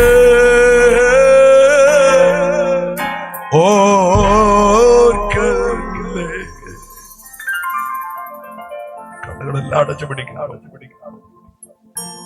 ഈ യോഗാശീർവാദ പ്രാർത്ഥന നടത്തുന്നതിന് മുമ്പ് നിങ്ങളുടെ ഇടത്തും വലത്തും ഇരിക്കുന്നവരറിയണ്ട. കർത്താവിന്റെ മുഖത്തേക്ക് നോക്കുക. അപ്പ ഇന്നു മുതൽ നിന്റെ മകനാകാൻ എനിക്ക് ഇഷ്ടമാണ്, എന്റെ മകളാകാൻ എനിക്ക് താല്പര്യമാണ്. എന്റെ അങ്കിളെ, എന്റെ പിതാവേ, എന്റെ സഹോദരി, മാതാവേ, നാളെ നമുക്കുള്ളതല്ല. ഇന്ന് രാത്രി കർത്താവിനോട് പറ, ഞാൻ ആ കുഴിക്കകത്തിന് കിടക്കുകയാണ്, ക്രൂശിന്റെ കാലം പിടിച്ച് ഞാൻ കയറുക. ഇതാകുന്നു സുപ്രസാദ കാലം, ഇതാകുന്നു രക്ഷാദിവസം. സുഖി പിതാവേ, നീ തന്ന ദൂത് അത് അതുപോലെ ഞാൻ ഇവരുടെ കയ്യിൽ ഏൽപ്പിച്ചിട്ടുണ്ട്. ആ വാക്കുകൾ ഇവരുടെ ഉള്ളിൽ മരിക്കരുത്. ആ വാക്കുകൾ ഒരു വക്കീലിനെ പോലെ ഇവരോട് വാദിക്കണമേ. ആ ദൈവവചന ഒരു വക്കീലിനെ പോലെ ഇവരോട് വാദിച്ചോണ്ടിരിക്കണമേ. രാത്രി ചിലരുടെ പേര് ജീവന്റെ പുസ്തകത്തിൽ എഴുതട്ടെ. നിങ്ങളുടെ തലമുറകൾ നഷ്ടപ്പെട്ടു പോകാൻ യേശുവിൻ നാമത്തിൽ തന്നെ ആമേൻ. 2 ദിവസത്തേക്ക് എന്നെ വിളിച്ചതിന് ഒത്തിരി നന്ദിയുണ്ട് pastor. Thank you so much. നിങ്ങൾ എന്നെ കൂടെ ഓർത്ത് പ്രാർത്ഥിക്കുക. കരങ്ങളെ തട്ടി ഒന്ന് യേശുവിന് മഹത്വം കൊടുത്താണ്.